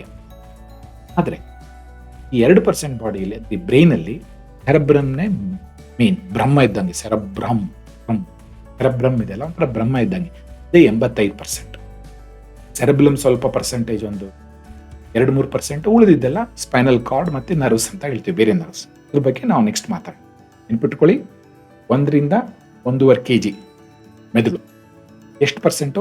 2%. ನಮ್ಮ ದೇಹದ ತೂಕಕ್ಕೆ 2% ಮಾತ್ರ. ಯಾರೋ ಹೇಳಿದ್ರು ಸರ್ ನಾನು 70 kg ಅಂತಂದ್ರೆ ಬಹಳ ಅಂದರೆ ಎಷ್ಟಿರಬಹುದು, 1.4 to 1.5 kg ಇರುತ್ತೆ. 1.5 kg ಇರುತ್ತೆ ಅಷ್ಟೇ. 2%. 2% ದೇಹ ಆದರೆ ಇರೋದು 2%. ಆದರೆ ಅದಕ್ಕೆ ಬೇಕಾಗಿರೋ ರಿಸೋರ್ಸಸ್ ಅಂತೀವಲ್ಲ, ಇದು ಬಹಳ. ಇರೋದು 2%. 20% ಆಕ್ಸಿಜನ್ ಬೇಕು, ಆಮ್ಲಜನಕ. 20% ಕ್ಯಾಲರೀಸ್, ಗ್ಲೂಕೋಸ್ ಬೇಕು ಅದಕ್ಕೆ. 20% ಬ್ಲಡ್ ಸಪ್ಲೈ. ಅಂದ್ರೆ ಒಂಥರ VIP ಇದ್ದ ಹಾಗೆ ಅದು. ನಿಮ್ಮ ಊರಲ್ಲಿ ತಗೊಳ್ಳಿ, ಬೆಂಗಳೂರಲ್ಲಿ ಇರಬಹುದು ಅಥವಾ ಬೇರೆ ಕಡೆ ಯಾವುದೇ ನಿಮ್ಮ ಊರು ಇರ್ಬೋದು, ಶಿವಮೊಗ್ಗ ಇರ್ಬೋದು, ಈ VIP ಏರಿಯಾಗಳಿರುತ್ತೆ. ಆ VIP ಏರಿಯಾಗಳಲ್ಲಿ ಎಲೆಕ್ಟ್ರಿಸಿಟಿ ಹೋಗಲ್ಲ, ಕರೆಂಟ್ ಹೋಗಲ್ಲ, ವಾಟರ್ ಸಪ್ಲೈ ನಿಲ್ಲಲ್ಲ. ಅಲ್ಲೆಲ್ಲ ಏನೇ ಪ್ರಾಬ್ಲಮ್ ಇದ್ರೂ ಬೇಗ ಬೇಗ ಸಾಲ್ವ್ ಆಗುತ್ತೆ. ಮೆದುಳಿಂದು ಹಾಗೆ. ಮೆದುಳು ಅನ್ನೋದು ಬಹಳ ಇಂಪಾರ್ಟೆಂಟ್, VIP ಇದ್ದ ಹಾಗೆ. ಇರೋದು 2%, ಆದರೆ ರಿಸೋರ್ಸಸ್ ಅದಕ್ಕೆ ಜಾಸ್ತಿ ಬೇಕು. ಆಕ್ಸಿಜನ್ ಸಪ್ಲೈ ಇರೋದು 2%, 20% oxygen, 20% blood supply, 20% calories, glucose ಬೇಕು ಅದಕ್ಕೆ. ಅದನ್ನ ಅರ್ಥ ಮಾಡ್ಕೊಳ್ಳಿ. ಇರೋದು 2%, ಅದ್ರ 20% ರಿಸೋರ್ಸಸ್. ಒಂದೇ ಇಲ್ಲ, ಈ ಬ್ರೈನ್ಗೆ ಬ್ಲಡ್ ಸಪ್ಲೈ ನಿಂತೋಯ್ತು ಅಂತ ಇಟ್ಕೊಳ್ಳಿ, 10 ಸೆಕೆಂಡ್ ಮನುಷ್ಯ ದಡಕ್ಕಂತ ಭೂಮಿಗೆ ಬಿದ್ದ್ಬಿಡ್ತಾರೆ. ಅಂದರೆ ಜ್ಞಾನ ತಪ್ಪಿ ಬಿದ್ದ್ಬಿಡ್ತಾರೆ, ಅನ್ಕಾನ್ಶಿಯಸ್ ಆಗ್ತದೆ. ಅಂದರೆ 10 ಸೆಕೆಂಡ್ ಕೂಡ ಬ್ಲಡ್ ಸಪ್ಲೈ ಕಂಟಿನ್ಯೂಸ್ ಆಗಿರ್ಬೇಕು. ಒಂದೇ ಅಲ್ಲ, ಮನುಷ್ಯನಲ್ಲಿ ಪ್ರೇಮ ಅನ್ನೋ ಭಾವನೆ ಬರುತ್ತಲ್ಲ, ಆಕ್ಸಿಟೋಸಿನ್ ಅನ್ನೋ ಒಂದು ಹಾರ್ಮೋನಿಂದ ಬರುತ್ತೆ. ಅಂದರೆ ಈ ಭಾವನೆಗಳು, ಪ್ರೇಮ ಹುಟ್ಟುತ್ತಲ್ಲ, ಅದು ಬೇಸಿಕಲಿ ಹಾರ್ಮೋನಿಂದ. ಆಕ್ಸಿಟೋಸಿನ್ ಹಾರ್ಮೋನ್, ಅರ್ಥ ಮಾಡ್ಕೊಳ್ಳಿ. ನೆಕ್ಸ್ಟ್, ಮೆದುಳಿನ ರಕ್ತ ಪೂರೈಕೆ ಹೇಗೆ ಆಗುತ್ತೆ ಅದ್ರ ಬಗ್ಗೆ ನಾವು ಸ್ವಲ್ಪದರಲ್ಲಿ ಡಿಸ್ಕಸ್ ಮಾಡೋಣ. ವೀಕ್ಷಕರೇ ಅಲ್ಲಿ ನೋಡಿ, ಹಾರ್ಟ್ ಬೀಟ್ ಆಗ್ತಾ ಇದೆ, ಅಂದರೆ ಹಾರ್ಟ್ ಬಡ್ಕೊಳ್ತಾ ಇದೆ. ಅಲ್ಲಿಂದ ರಕ್ತ ಸಪ್ಲೈ ಆಗ್ತಾ ಇದೆ ಕಾಲುಗಳಿಗೆ, ಕೈಗಳಿಗೆ, ಮತ್ತೆ ನಮ್ಮ ಮೆದುಳಿಗೆ ಸಪ್ಲೈ ಮಾಡೋ ರಕ್ತನಾಳಕ್ಕೆ ಕೆರೋಟಿಡ್ ಆರ್ಟರಿ ಅಂತ ಕರಿತೀವಿ. ಅದು ಮೇಲ್ಗಡೆ ಬ್ರಾಂಚ್ ಆಗ್ಬಿಟ್ಟು ಎರಡಾಗುತ್ತೆ, ಇಂಟರ್ನಲ್ ಎಕ್ಸ್ಟರ್ನಲ್ ಕೆರೋಟಿಡ್ ಆರ್ಟರಿ ಅಂತ ಅಂದ್ಬಿಟ್ಟು ರಕ್ತನಾಳಗಳು. ಆ ರಕ್ತನಾಳಗಳು ಸಣ್ಣದಾಗಿ ಬ್ರಾಂಚ್ ಆಗ್ಬಿಟ್ಟು, ಮರದ ಕೊಂಬೆ ತರ ಬ್ರಾಂಚ್ ಆಗ್ಬಿಟ್ಟು ಎಲ್ಲ ನಮ್ಮ ಮೆದುಳಿನ ಎಲ್ಲ ಒಳಗಡೆ ಈ 1.5 kg ಮೆದುಳಿಗೆ ಬ್ಲಡ್ ಸಪ್ಲೈ ಮಾಡುತ್ತೆ. ಈ ಬ್ಲಡ್ ಸಪ್ಲೈ ಮಾಡೋದಕ್ಕೆ 4 ಇಂಪಾರ್ಟೆಂಟ್ ರಕ್ತನಾಳಗಳು ಬರುತ್ತೆ. ಅದು ಸೇರ್ಬಿಟ್ಟು ಒಂದು ಸರ್ಕಲ್ ಮಾಡುತ್ತೆ, ಅದಕ್ಕೆ ಸರ್ಕಲ್ ಆಫ್ ವಿಲ್ಲಿಸ್ ಅಂತ ಕರಿತೀವಿ. ಈ ಸರ್ಕಲ್ ಆಫ್ ವಿಲ್ಲಿಸ್ ಇಂದ ಬ್ಲಡ್ ಸಪ್ಲೈ 4 ಕಡೆಯಿಂದ ಬಂದ್ಬಿಟ್ಟು ಪೂರ್ತಿ ಮೆದುಳಿಗೆ ಸಪ್ಲೈ ಆಗುತ್ತೆ. ಒಂದು ಬ್ಲಾಕ್ ಆದ್ರೂ ಪರವಾಗಿಲ್ಲ, ಬಟ್ ಅದು ಎಲ್ಲ ಕಡೆ ಸಪ್ಲೈ ಮಾಡುತ್ತೆ. ಈಗ ಒಂದು ರಕ್ತನಾಳದ ನಾವು ಪೋಸ್ ನೋಡಿದ್ರೆ ನೋಡಿ, ರಕ್ತನಾಳ ಇದೆ ಇಲ್ಲಿ, ರಕ್ತನಾಳದಲ್ಲಿ ಒಳಗಡೆ ರೆಡ್ ಬ್ಲಡ್ ಸೆಲ್ಸ್ ಇದೆ, ಈ ಪಕ್ಕದಲ್ಲಿ ನರಕೋಶಗಳಿದೆ, ಅದಕ್ಕೆ ನ್ಯೂರಾನ್ಸ್ ಅಂತ ಕರಿತೀವಿ. ಈಗ ರಕ್ತನಾಳಗಳಲ್ಲಿ ರಕ್ತ ಚಲನೆ ಆಗ್ತಾ ಇದೆ, ಅದು ಗ್ರೀನ್ ಕಲರ್ ಆಕ್ಸಿಜನ್ ಮತ್ತೆ ಗ್ಲೂಕೋಸ್. ನೋಡಿ, ಆಕ್ಸಿಜನ್ ಇದೆ ಮತ್ತೆ ಗ್ಲೂಕೋಸ್ ಹೋಗ್ತಾ ಇದೆ ನರಗಳಿಗೆ ಸಪ್ಲೈ ಆಗಬೇಕು. ನರಗಳಿಗೆ ಸಪ್ಲೈ ಆದ್ರೇನೆ ಅದು ಕೆಲಸ ಮಾಡೋದು. ಸೊ ನರಗಳಿಗೆ ಕಂಟಿನ್ಯೂಸ್ ರಕ್ತ ಸಪ್ಲೈ ಆಗಬೇಕು. ರಕ್ತ ಸಪ್ಲೈ ಆದ್ರೆ ಅದ್ರ ಜೊತೆಗೆ ಗ್ಲೂಕೋಸ್, ಆಕ್ಸಿಜನ್ ಸಪ್ಲೈ ಆಗುತ್ತೆ. ಸೊ ಇದು ವೆರಿ ಇಂಪಾರ್ಟೆಂಟ್. ಈಗ ಮತ್ತೆ ನೋಡೋಣ, ಸರ್ಕಲ್ ಆಫ್ ವಿಲ್ಲಿಸ್ ಹೇಳಿದ್ನಲ್ಲ, ಅದು 4 ಇಂಪಾರ್ಟೆಂಟ್ ರಕ್ತನಾಳಗಳು ಬಂದ್ಬಿಟ್ಟು ಬ್ರೈನ್ಗೆ ಸಪ್ಲೈ ಮಾಡುತ್ತೆ. ಈವನ್ ಒಂದು ಸಪ್ಲೈ ನಿಂತೋದ್ರೂ 3 ಕಂಪನ್ಸೇಷನ್ ಮಾಡುತ್ತೆ ಯೂಶಲಿ. ವೀಕ್ಷಕರೇ, ನಾವೀಗ ಮತ್ತೆ ಮೆದುಳು ಮತ್ತು ಮೆದುಳಿನ ಬೆನ್ನ ಹುರಿ ಅಂದ್ರೆ ಬ್ರೈನ್ ಅಂಡ್ ಸ್ಪೈನಲ್ ಕಾರ್ಡ್ ಇದ್ರ ಬಗ್ಗೆ ನಾವು ಚರ್ಚಿಸೋಣ. ನೋಡಿ, ಈಗ ಬೆನ್ನಿನ ಹುರಿ ಅಂತ ಹೇಳಿದ್ವಲ್ಲ, ಅದು ಪೂರ್ತಿ ನಮ್ಮ ಬ್ರೈನ್ ಮತ್ತೆ ಸ್ಪೈನಲ್ ಕಾರ್ಡ್ ಅಥವಾ ಬ್ರೈನ್, ಮೆದುಳು ಮತ್ತೆ ಬೆನ್ನಿನ ಹುರಿ ಈ ತಲೆಬುರುಡೆ ಮತ್ತೆ ಸ್ಪೈನಲ್ ಕಾಲಮ್ ಪಕ್ಕದಲ್ಲಿ ನೋಡಿ, ಅದರಲ್ಲಿ ಒಳಗಡೆ ಕವರ್ ಮಾಡಿದೆ. ಅಂದ್ರೆ ಮೆದುಳು ಬಹಳ ಸೂಕ್ಷ್ಮ. ಮೆದುಳಾಗ್ಲಿ, ಬೆನ್ನ ಹುರಿ ಆಗ್ಲಿ, ನರಗಳು ಬಹಳ ಸೂಕ್ಷ್ಮ. ಇದನ್ನ ಪ್ರೊಟೆಕ್ಟ್ ಮಾಡ್ಬೇಕು. ಪ್ರೊಟೆಕ್ಟ್ ಮಾಡೋದಕ್ಕೋಸ್ಕರ ದೇವ್ರೇನ್ ಮಾಡಿದ್ದೇನೆ, ಕಲ್ ಕೊಟ್ಟಿನೇ ತಲೆಬುರುಡೆ ಗಟ್ಟಿದಾಗಿದೆ. ಅದೇ ರೀತಿ ಬೆನ್ನಿನ ಮೂಳೆ, ಸ್ಪೈನಲ್ ಕಾರ್ಡ್ ಅಂತ ಕರಿತೀವಿ, ಸ್ಪೈನಲ್ ವರ್ಟಿಬ್ರೆ ಅಂತ ಕರಿತೀವಿ. ಆ ಸ್ಪೈನಲ್ ವರ್ಟಿಬ್ರೆಯಲ್ಲಿ ಸ್ಪೈನಲ್ ಕಾರ್ಡ್ ಇರುತ್ತೆ. ಈ ನಮ್ಮ ಬೆನ್ನಿನ ಎಲುಬು ಅಂತೀವಲ್ಲ, ಇದು ನೋಡಿ, ಸರ್ವೈಕಲ್, ಫಸ್ಟ್ ಮೇಲ್ಗಡೆ ಸರ್ವೈಕಲ್, ಅದಾದ್ಮೇಲೆ ಥೊರಾಸಿಕ್, 7 ಇಂಡಿವಿಜುವಲ್ ಸರ್ವೈಕಲ್ ಬೋನ್ಸ್ ಇರುತ್ತೆ. ಆ ಸರ್ವೈಕಲ್ಸ್ ಆದ್ಮೇಲೆ ಥೊರಾಸಿಕ್ ಬೋನ್ ಅಂತೀವಿ, 12 ಇರುತ್ತೆ. ಲಂಬಾರ್ ಅಂತ ಇರುತ್ತೆ ಕೆಳಗಡೆ, ಅದಾದ್ಮೇಲೆ ಸ್ಯಾಕ್ರಮ್, ಕಾಕ್ಸಿಜನ್. ಈ ತರ ಹಲವಾರು ಬೆನ್ನಿನ ಒಂದೊಂದು ಮೂಳೆ ಮಾಡ್ಬಿಟ್ಟು ಅದು ಒಂದ್ರ ಮೇಲೆ ಒಂದು ಕೂತ್ಕೊಂಡಿರುತ್ತೆ. ಸೊ ಅದಕ್ಕೆ ನಾವು ಮೂವ್ಮೆಂಟ್ ಮಾಡೋದು, ಇಲ್ಲ ಅಂದ್ರೆ ಮೂವ್ಮೆಂಟೇ ಆಗೋದಿಲ್ಲ. ಅದಾದ್ಮೇಲೆ ಸ್ಕಲ್ ಒಳಗೆ ಬ್ರೈನ್ ಇರುತ್ತೆ. ನೋಡಿ, ಬೆನ್ನಿನ ಮೂಳೆ ಹಿಂಗ್ ಕಾಣುತ್ತೆ, ಅದರಲ್ಲಿ ಸ್ಪೈನಲ್ ಕಾರ್ಡ್. ಅದು ಹೇಗೆ ನೋಡಿ, ಇದು ಮೆದುಳಿನ ಕೆಳಗಡೆ ಬಂದಿದೆ, ಅದು ಸ್ಪೈನಲ್ ಕಾರ್ಡ್. ಅಂದರೆ ಮೆದುಳಲ್ಲಿರೋ ಎಲ್ಲ ನರಕೋಶಗಳು ಸೇರಿಬಿಟ್ಟು ಸ್ಪೈನಲ್ ಕಾರ್ಡಲ್ಲಾಗಿ ಬರುತ್ತೆ. ಇದೇ ರೀತಿ ನೋಡಿ, ಇದನ್ನ ದೇವರು ತಲೆಬುರುಡೆ ಮತ್ತೆ ಬೆನ್ನಿನ ಮೂಳೆ ಅದರೊಳಗೆ ಪ್ಯಾಕ್ ಮಾಡಿರ್ತಾನೆ. ಇದು ಪ್ಯಾಕ್ ಆಗಬೇಕು, ಇಲ್ಲ ಅಂತಂದ್ರೆ ನೋಡಿ ಸ್ಕಲ್ಲಿಗೆ ಜೋರಾಗಿ ಹೊಡ್ತಾ ಬಿತ್ತು, ಸ್ಕಲ್ ಬ್ರೇಕ್ ಆಯಿತು ಅಂದರೆ ಪೆಟ್ಟು ಬಲವಾಗಿ ಬಿದ್ದಿರುತ್ತೆ ಅಂತ ಅರ್ಥ. ಅವಾಗ ಬ್ರೈನ್ಗೆ ಹೊಡ್ತಾ ಬೀಳುತ್ತೆ. ಅದಕ್ಕೋಸ್ಕರ ಇದು ಕಟ್ ಮಾಡೋದಕ್ಕೆ ದೇವರೇ ಸ್ಕಲ್ ಮೂಳೆ, ತಲೆಬುರುಡೆ ಪ್ಲಸ್ ಬೆನ್ನಿನ ಮೂಳೆಯನ್ನ ಕೊಟ್ಟಿದ್ದಾನೆ, ಸ್ಪೈನಲ್ ಕಾರ್ಡ್ನ ಮತ್ತು ಬ್ರೈನ್ ಮತ್ತು ಸ್ಪೈನಲ್ ಕಾರ್ಡ್ಗೆ ನಾವು ಸೆಂಟ್ರಲ್ ನರ್ವಸ್ ಸಿಸ್ಟಮ್ ಅಂತ ಕರೀತೀವಿ. ಅದ್ರ ಬಗ್ಗೆ ಮಾತಾಡೋಣ ಈಗ. ನೋಡಿ, ಆ ಸೆಂಟ್ರಲ್ ನರ್ವಸ್ ಸಿಸ್ಟಮ್ ಇಂದ ಬೆನ್ನಿಂದ ಬಂದ್ಮೇಲೆ ಆ ಬೆನ್ನಿನಿಂದ ಹೊರಗಡೆ ನೋಡಿ, ಬೆನ್ನಿನಿಂದ ಹೊರಗಡೆ ಎಲ್ಲ ನೀಲಿ ಕಲರ್ದು ನರಗಳು ಹೊರಗಡೆ ಬರುತ್ತೆ. ಮೆದುಳಿನಿಂದ ಸ್ಪೈನಲ್ ಕಾರ್ಡ್, ಬೆನ್ನಿನ ಹುರಿ, ಬೆನ್ನಿನ ಹುರಿಯಿಂದ ನರಗಳು ಹೊರಗಡೆ ಬರುತ್ತೆ. ನೋಡಿ, ನರಗಳಲ್ಲಿ ಹೋಗ್ತಾ ಇರೋದೆಲ್ಲ ಕಾಣಿಸುತ್ತಲ್ಲ ನೀಲಿ, ಎಲ್ಲ ಭಾಗಕ್ಕೆ ಹೋಗುತ್ತೆ. ಉದಾಹರಣೆಗೆ ನನಗೀಗ ಮುಟ್ಟದೆ ಅಂತ ಇಟ್ಕೊಳ್ಳಿ, ಏನಾದ್ರು ಬಿಸಿದು ಅಥವಾ ಯಾರಾದ್ರೂ ಪಿನ್ ತಗೊಂಡು ಚುಚ್ಚಿದ ತಕ್ಷಣ ಈ ನೋವು ಇಲ್ಲಿಂದ ನರಗಳು ಗ್ರಹಿಸ್ಬಿಟ್ಟು ಬ್ರೈನ್ಗೆ ಇಂಪಲ್ಸ್ ಕಳಿಸುತ್ತೆ, ಏನೋ ಚುಚ್ತಾ ಇದೆ ಅಥವಾ ಬಿಸಿ ಆಗಿದೆ, ಕೈ ವಾಪಸ್ ತಗೋ ಹೇಳುತ್ತೆ. ಬ್ರೈನಲ್ಲಿ ಗ್ರಹಿಸಿದ ತಕ್ಷಣ ಮೆದುಳು ಇಮಿಡಿಯೇಟ್ ಆಗಿ ಅರ್ಥ ಆಯ್ತು. ಇಲ್ಲೆಲ್ಲಾದ್ರೂ ನರಗಳು ಡ್ಯಾಮೇಜ್ ಆಯ್ತು ಅಂತ ಡಯಾಬಿಟಿಸ್ ಅಲ್ಲಿ ಆಗುತ್ತೆ, ಅಂದ್ರೆ ಮಧುಮೇಹದಲ್ಲಾಗುತ್ತೆ. ಇಲ್ಲಿರೋ ನರಗಳೆಲ್ಲ ಸುಟ್ಟೋಗ್ಬಿಡುತ್ತೆ. ಅವಾಗ ಆ ಈ ಮನುಷ್ಯನಿಗೆ ಗೊತ್ತಾಗೋದಿಲ್ಲ ಇದು ಬಿಸಿ ಇದೆ ತಣ್ಣಗಿದೆ ಅಂತ ಏನೂ ಗೊತ್ತಾಗಲ್ಲ. ಅವನೇನ್ ಮಾಡ್ತಾನೆ ಅಂತ ಬಿಸಿ ಇದ್ರೆ ಹಂಗೆ ಕೈ ಇಟ್ಕೊಂಡ್ಬಿಟ್ಟಿರ್ತಾನೆ, ಸುಟ್ಟೋದ್ರೂ ಅವನಿಗೆ ಗೊತ್ತಾಗಲ್ಲ. ಯಾಕಂದ್ರೆ ನರಗಳು ಕಳಿಸ್ತಾ ಇಲ್ಲ ಇಂಪಲ್ಸಸ್, ಅಲ್ಲಿ ಸುಡ್ತಾ ಇದೆ ಕೈ ತೆಗಿ ಅಂತ ಹೇಳ್ತಾ ಇಲ್ಲ. ಇಲ್ಲಿಂದ ನರಗಳು ಅಂದ್ರೆ ಈ ನರಗಳು ಈ ತುದಿಯಿಂದ ಹಿಡಿದು ಮೆದುಳಿಗೆ ಹೋಗ್ಬಿಟ್ಟು ಗ್ರಹಿಸೋ ಶಕ್ತಿ, ಹೇಳಿದ್ನಲ್ಲ ಪಂಚೇಂದ್ರಿಯ, ಚರ್ಮದಿಂದ ಹೋಗೋ ನರಗಳು ಹೋಗ್ಬಿಟ್ಟು ಬ್ರೈನ್ಗೆ ಹೇಳುತ್ತೆ ಇದು ಮುಟ್ಟಿದ್ರೆ ಈ ತರ ಇದೆ. ನೋಡಿ, ಕೈಯಲ್ಲೆಲ್ಲ ನರಗಳು ಕಾಣಿಸ್ತಾ ಇದೆ, ಕೈಯಲ್ಲೆಲ್ಲ ನರಿದೆ, ಕಾಲಗಳಿದೆ, ಎಲ್ಲ ಹೋಗ್ಬಿಟ್ಟು ಸ್ಪೈನಲ್ ಕಾರ್ಡ್ ಇಂದ ಹೋಗ್ಬಿಟ್ಟು ಬ್ರೈನ್. ಮತ್ತೆ ನಾನು ಅಲ್ಲಿ ಕೈ ತೆಗಿಬೇಕು ಅಂದ್ರೆ ಮೇಲಿಂದ ಮತ್ತೆ ಇಂಪಲ್ಸ್ ಕಳಿಸುತ್ತೆ ಮಾಂಸಖಂಡಕ್ಕೆ, ಕೈನ ಹಿಂದಕ್ಕೆ ತಗು. ಇದು peripheral nervous system. Brain, spinal cord, ಮೆದುಳು ಇದು ಬೆನ್ನಿನ ಹುರಿ, ಸೆಂಟ್ರಲ್ ನರ್ವಸ್ ಸಿಸ್ಟಮ್. ನೀಲಿ ಕಲ್ಲಲ್ಲಿ ಹೊರಗಡೆ ಇದೆಯಲ್ಲ ಅದಕ್ಕೆ ಪೆರಿಫೆರಲ್ ನರ್ವಸ್ ಸಿಸ್ಟಮ್, ಅಂದ್ರೆ ಬಾಹ್ಯ ನರ್ಮಂಡಲ ಅಂತ ಕರೀತೀವಿ. ಬಾಹ್ಯ ಅಂದ್ರೆ ಹೊರಗಡೆ, ಪೆರಿಫೆರಲ್ ರಿಂಗ್ ರೋಡ್ ಅಂತ ಕರೀತಾರಲ್ಲ ಹೊರಗಡೆ, ಅದು ಹೊರಗಡೆ ಇರೋ peripheral nervous system. Central nervous system, peripheral. ಉದಾಹರಣೆಗೆ ಅಂದ್ರೆ ಏನಂತಾರಲ್ಲ, central government, state government. Central government ಅಲ್ಲಿ ಬ್ರೈನು, ಸ್ಪೈನಲ್ ಕಾರ್ಡ್ ಇರುತ್ತೆ. ಸ್ಟೇಟ್ ಗೌರ್ಮೆಂಟ್ ಅಲ್ಲಿ ಇವೆಲ್ಲ ನರಗಳು. ಆಯ್ತಾ? ನೋಡಿ, ನರಗಳು ನಮ್ಮ ಎಲ್ಲ ದೇಹದ ಪ್ರತಿಯೊಂದು ಅಂಗಗಳಿಗೆ ಹೋಗುತ್ತೆ. ಬ್ರೈನ್ ಕಂಟ್ರೋಲ್ ಮಾಡುತ್ತೆ. Very important. Brain is A very important part of our ಭಾಗದಲ್ಲಿ, ನಮ್ಮ ದೇಹದ ಭಾಗದಲ್ಲಿ ಬಹಳ ಮುಖ್ಯವಾದ ಅಂಗ ಅದು.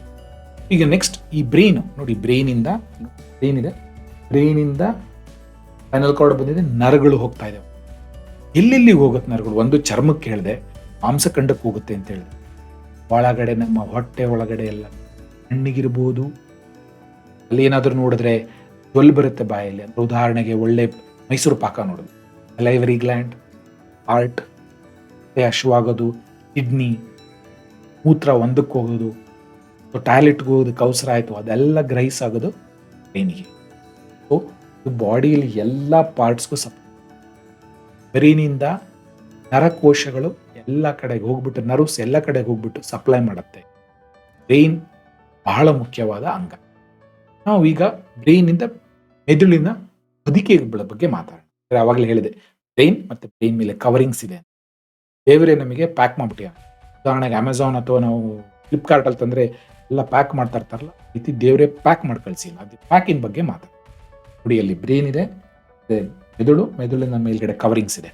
ಮೊದಲನೇ ಕವರಿಂಗ್ ಚರ್ಮ ಆದಮೇಲೆ ಮಾಂಸಖಂಡ ತಲೆಬುರುಡೆ ಸ್ಕಲ್, ಚರ್ಮ, ಮಾಂಸದ ಖಂಡ, ಆಮೇಲೆ ತಲೆಬುರುಡೆ ಸ್ಕಲ್ ಆದಮೇಲೆ 4 ಇಂಪಾರ್ಟೆಂಟ್ ಲೇಯರ್ಸ್ ಬರುತ್ತೆ. ನೋಡಿ, ಇದು ಇಂಪಾರ್ಟೆಂಟ್ ಏನಂತಾರಲ್ಲ ಕವರಿಂಗ್ ಬಗ್ಗೆ ಅರ್ಥ ಮಾಡ್ಕೊಳ್ಳಿ. ಈಗ ನಾವು ಬ್ರೈನ್ ಕಡೆಯಿಂದ ಸ್ಟಾರ್ಟ್ ಮಾಡಿ. ಬ್ರೈನಲ್ಲಿ ಇಮಿಡಿಯೇಟ್ ಆಗಿ ಬ್ರೈನ್ ಆದ ತಕ್ಷಣ ಪಿಯಾ ಮ್ಯಾಟರ್ ಅಂತ ಬರುತ್ತೆ. ಪಿಯಾ ಮ್ಯಾಟರ್ ಅಂದ್ರೆ ಒಂದು ಪ್ಲಾಸ್ಟಿಕ್ ಕವರ್ ಇದ್ದಂಗೆ. ಪಿಯಾ ಮ್ಯಾಟರ್ ಇಂದ ಮೇಲ್ಗಡೆ ಬಬಲ್ ರ್ಯಾಪ್ ಅಂತ ಕರೀತೀವಿ. ಇದು ಅರ್ಕನಾಯ್ಡ್ ಲೇಯರ್ ಅಂತ ಕರಿತೀವಿ. ಅದಾದ್ಮೇಲೆ ಡ್ಯೂರಾ ಮ್ಯಾಟರ್ ಕಂಪ್ಲೀಟ್ ಕವರ್. ಅದು ಮೇಲ್ಗಡೆ ರೆಟ್ಟಿನ್ ಬಾಕ್ಸು, ಅದು ಸ್ಕಲ್ ಇದ್ದಾಗ. ಸೊ ಅದನ್ನ ಪ್ಯಾಡ್ಸ್ ಅಂತ ನೆನ್ಪಿಟ್ಟು. ಪಿ ಅಂದ್ರೆ ಡಿಯಾ ಮ್ಯಾಟರ್, ಎ ಅಂದ್ರೆ ಆರ್ಕನಾಯ್ಡ್ ಲೇಯರ್, ಡಿ ಅಂದ್ರೆ ಡ್ಯೂರಾ ಮ್ಯಾಟರ್, ಅದಾದ್ಮೇಲೆ ಸ್ಕಲ್ ಪ್ಯಾಡ್ಸ್. ಈ 4 ಕವರಿಂಗ್ ಇರುತ್ತೆ. ಇದು ಮುಖ್ಯವಾಗಿ ಬ್ರೈನ್ ಅನ್ನ ರಕ್ಷಣೆಗೋಸ್ಕರ ಈ ತರ ದೇವರು 4 ಕವರಿಂಗ್ ಕೊಟ್ಟಿದೆ. Pia mater, arachnoid mater, dura mater, ಆದ್ಮೇಲೆ ಸ್ಕಲ್. ಈ ಆರ್ಕನಾಯ್ಡ್ ಲೇಯರ್ ಅಂತಿದಿಲ್ಲ, ಇಲ್ಲಿ ಫೈನಲ್ ಫ್ಲೂಯಿಡ್ ಅಂತ ಬರುತ್ತೆ, ಅದ್ರ ಬಗ್ಗೆ ನಾನು ಮಾತಾಡ್ತೀನಿ. ನೋಡಿ, ಅರ್ಥ ಆಯ್ತಾ? ಮೇಲ್ಗಡೆ ಸ್ಕ್ಯಾಲ್ಪ್ ಅಂದ್ರೆ ಚರ್ಮ ಆದ್ಮೇಲೆ ಮಾಂಸಖಂಡ ಆದ್ಮೇಲೆ ಸ್ಕಲ್, ತಲೆಬುರುಡೆ ಆದ್ಮೇಲೆ ಡ್ಯೂರಾ ಮ್ಯಾಟರ್, ಸಬ್ ಆರ್ಕನಾಯ್ಡ್ ಸ್ಪೇಸ್ ಇದೆ ನೋಡಿ, ಸಬ್ ಆರ್ಕನಾಯ್ಡ್ ಸ್ಪೇಸ್. ಅದ್ರ ಕೆಳಗಡೆ ಮೆದುಳು, ಸೆರೆಬ್ರಲ್ ಕಾರ್ಟೆಕ್ಸ್. ಈ ಆರ್ಕನಾಯ್ಡ್ ಸ್ಪೇಸ್ ಅಲ್ಲಿ ರಕ್ತನಾಳಗಳು ಹೋಗುತ್ತೆ. ಹೇಳಿ, ಆ ಸಬ್ ಆರ್ಕನಾಯ್ಡ್ ಸ್ಪೇಸ್ ಅಲ್ಲಿ ರಕ್ತ, ಒಂದು ಕೆಂಪುದು ಒಂದು ನಾವು ಟ್ಯೂಬ್ ತೋರಿಸಿದೆಲ್ಲ, ಅದು ರಕ್ತನಾಳಗಳು ಹೋಗೋದು, ರಕ್ತನಾಳಗಳಿಂದ ಹೊರಗಡೆ ಬರುತ್ತೆ. ಆ ಸಬ್ ಆರ್ಕನಾಯ್ಡ್ ಸ್ಪೇಸ್ ಅಲ್ಲೇ ಈ ರಕ್ತನಾಳಗಳೆಲ್ಲ ಸ್ಟ್ರೋಕ್ ಆಗೋದು ಇದೇ ರೀಜನ್ ಅಲ್ಲಿ. ಈ ರಕ್ತನಾಳಗಳಿಂದ ಪ್ರಾಬ್ಲಮ್ ಆಗುತ್ತೆ, ಅಥವಾ ಬುರುಡೆ ಹೊಡ್ತಾ ಬಿದ್ದಾಗ ಅದು ಬರುತ್ತೆ. ಅದು ನೆಕ್ಸ್ಟ್ ಕ್ಲಾಸ್ ಅಲ್ಲಿ ನಾನು ಡಿಸ್ಕಸ್ ಮಾಡ್ತೀನಿ. ಈಗ ನಾ ಹೇಳಿದೆ ಸಬ್ ಆರ್ಕನಾಯ್ಡ್ ಸ್ಪೇಸ್ ಅಂತ ಹೇಳಿದೆ. ಆರ್ಕನಾಯ್ಡ್ ಸ್ಪೇಸ್ ಅಲ್ಲಿ, ಸಬ್ ಆರ್ಕನಾಯ್ಡ್ ಸ್ಪೇಸ್ ಅಲ್ಲಿ ಒಂದು ಫ್ಲೂಯಿಡ್ ಇರುತ್ತೆ, ದ್ರವ ಇರುತ್ತೆ. ನಾವು ಸೆರೆಬ್ರೋ ಸ್ಪೈನಲ್ ಫ್ಲೂಯಿಡ್ ಅಂತ. ಈ ಸೆರೆಬ್ರೋ ಸ್ಪೈನಲ್ ಫ್ಲೂಯಿಡ್ ಮೆದುಳಿನ ಒಳಗಡೆ ಶುರುವಾಗತ್ತೆ ಪ್ರೊಡ್ಯೂಸ್ ಮಾಡೋದು. ಇದು ಒಂದು ದ್ರವ. ಆ ದ್ರವ ಒಳಗಡೆ, ಮೆದುಳಿನ ಒಳಗಡೆ ಎಲ್ಲ ಕವರ್ ಆಗಿ ಒಳಗಡೆಯಿಂದ ಸೀದಾ ಹೊರಗಡೆ ಬರುತ್ತೆ. ಹೊರಗಡೆ ಬಂದು ಬ್ರೈನಿನ ಪೂರ್ತಿ ಸರೌಂಡ್ ಆಗುತ್ತೆ. ಅದಾದ್ಮೇಲೆ ಬೆನ್ನಿನ ಹುರುಳಿಯಲ್ಲೆಲ್ಲ ಸರೌಂಡ್ ಆಗುತ್ತೆ. ಈ ಫ್ಲೂಯಿಡ್, ಈ ದ್ರವ ಒಂಥರ ನೀರಿದ್ದ ಹಾಗೆ. ಅದು ಯಾವ ರೀತಿ ಇರುತ್ತೆ? ಇದು ಸ್ಪಷ್ಟವಾಗಿರುತ್ತೆ, ಬಣ್ಣರಹಿತ ದ್ರವ. ಇದು ನೀರು ತರ ಇರುತ್ತೆ. ನೀರಲ್ಲಿ ಸ್ವಲ್ಪ ಸ್ಪೆಷಾಲಿಟಿ ಇರುತ್ತದೆ. ಇದು ಮೆದುಳೊಳಗೆ ಶುರುವಾಗುತ್ತೆ, ಮೆದುಳಿನ ಒಳಗಡೆ ಕೊರಾಯ್ಡ್ ಪ್ಲಕ್ಸಸ್ ಅಂತ ಇರುತ್ತೆ, ಅಲ್ಲಿಂದ ಶುರುವಾಗುತ್ತೆ. ಇದು ಬ್ರೈನ್ ಒಳಗಿಂದ ಶುರುವಾಗಿ ಬ್ರೈನಿನ ಸರೌಂಡಿಂಗ್ ಮಾಡಿಕೊಂಡು ಪ್ಲಸ್ ಸ್ಪೈನಲ್ ಕಾರ್ಡ್ಗೆ ಸುತ್ಕೊಳ್ಳುತ್ತೆ. ಎಷ್ಟಿರುತ್ತೆ? 125ರಿಂದ 150 ml, 140 ml ಅಂತ ಇಟ್ಕೋಬಹುದು. 125ರಿಂದ 150 ಮಿಲಿಲೀಟರ್ ಇರುತ್ತೆ. ಪ್ರತಿದಿನ 500ರಿಂದ 600 ml ಸೆಕ್ರೀಟ್ ಆಗುತ್ತೆ. ಅದನ್ನ ಮತ್ತೆ ಅಬ್ಸರ್ವ್ ಮಾಡ್ಕೊಂಡು, ಅದನ್ನ ಅರ್ಥ ಮಾಡ್ಕೊಳ್ಳಿ. ನೋಡಿ, ಅದೆಂಗಿದೆ? ಅದು ನಮ್ಮ ಬ್ರೈನಿನ ಸುತ್ತ ಕವರ್ ಆಗುತ್ತೆ ನೀರು. ಒಳಗಡೆ ಬ್ರೈನ್ ಒಳಗಿಂದ ಶುರು ಆಗುತ್ತೆ, ಅದು ಪ್ರೊಡ್ಯೂಸ್ ಆಗೋದು. ಅಲ್ಲಿಂದ ಅದು ತಯಾರಾಗುತ್ತೆ. ತಯಾರಿಂದ ಹೊರಗಡೆ ಬಂದ್ಬಿಟ್ಟು ಮೆದುಳಿನ ಸುತ್ತ ಹೋಗುತ್ತೆ, ಬೆನ್ನಿನ ಹುರಿ. ಏನಕ್ಕೆ ಸರ್ ಅದು? ಏನಕ್ಕೋಸ್ಕರ ಇದೆ ಸೆರೆಬ್ರೋಸ್ಪೈನಲ್ ಫ್ಲೂಯಿಡ್?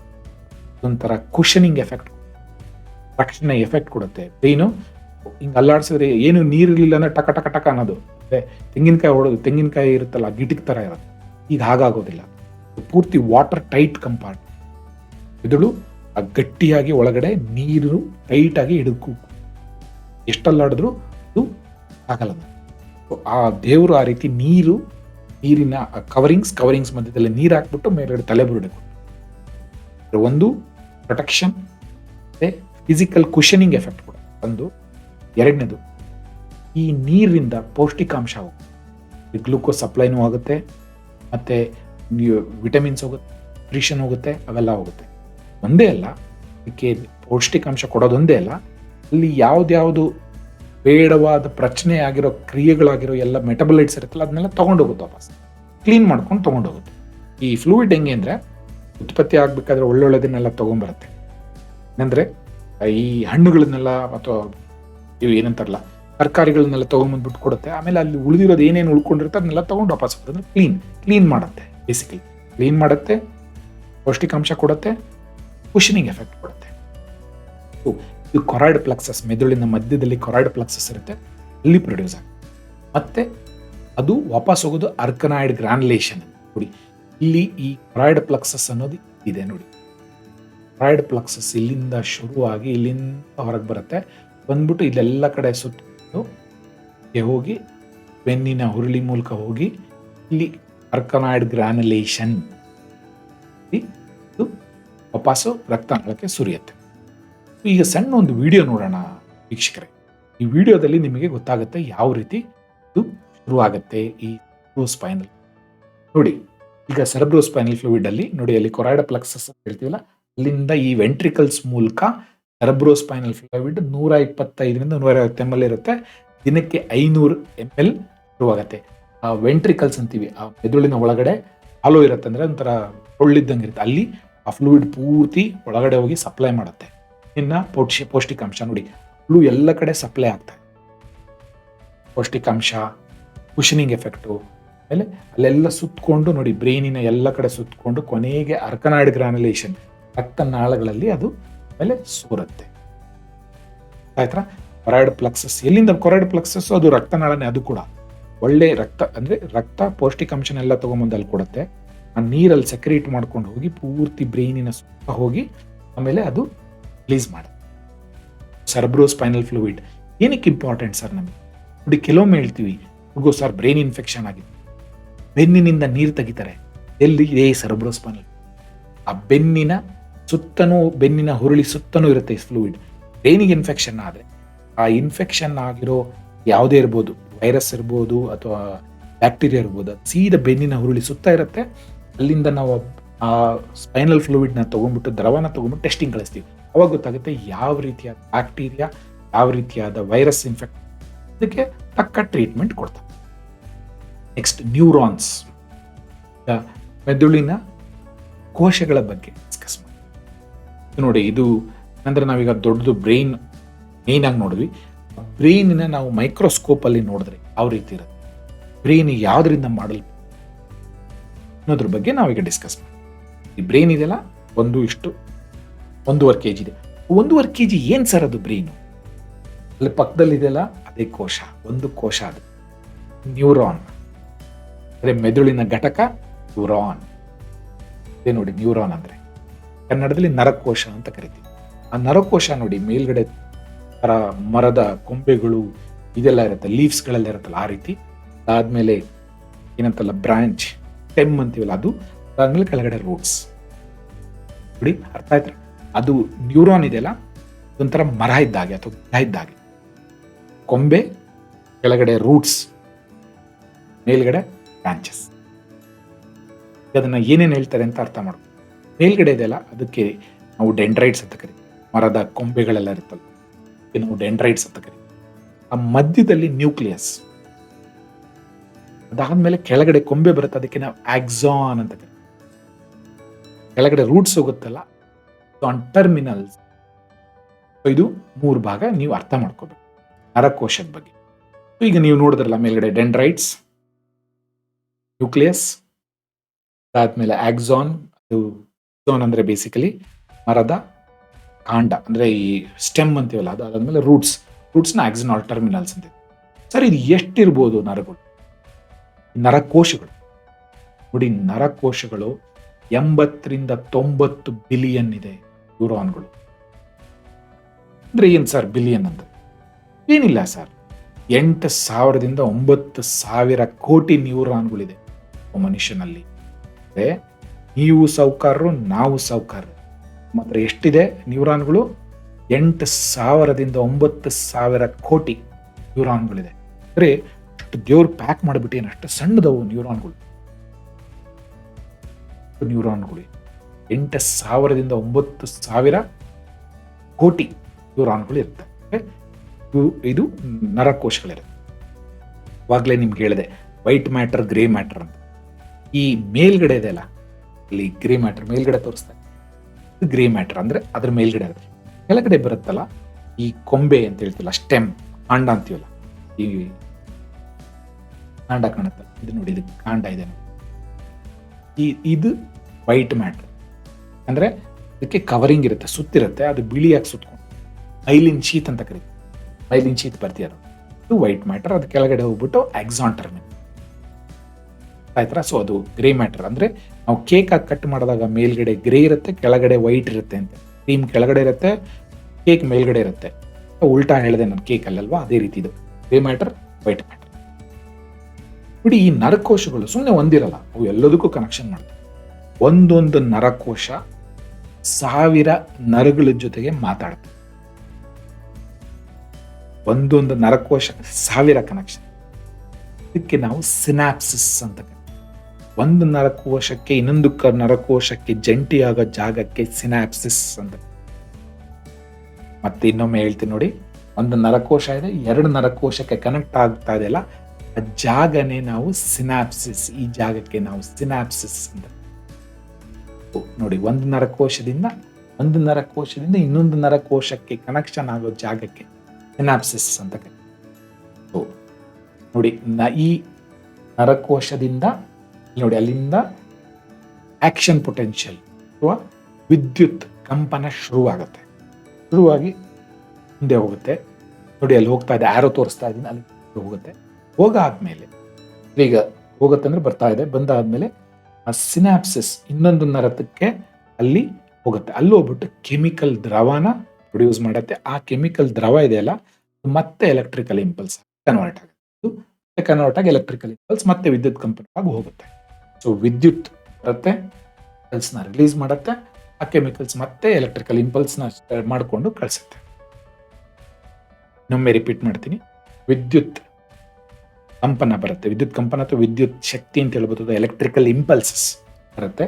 ಬಂದ್ಬಿಟ್ಟು ಅಲ್ಲಿ ರಾಸಾಯನ ಕ್ರಿಯೆ ಅಂದ್ರೆ ಕೆಮಿಕಲ್ಸ್ ಪ್ರೊಡ್ಯೂಸ್ ಮಾಡುತ್ತೆ.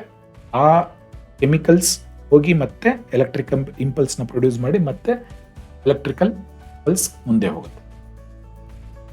ಹಾಗಾದ್ರೆ ಈ ಸೈಕ್ಯಾಟ್ರಿ ಕಾಯಿಲೆಗಳು ಹೆಂಗಿರುತ್ತೆ, ಈ ಮನೋವೈದ್ಯಕೀಯ ಕಾಯಿಲೆಗಳು ಹೆಂಗ್ ಬರುತ್ತೆ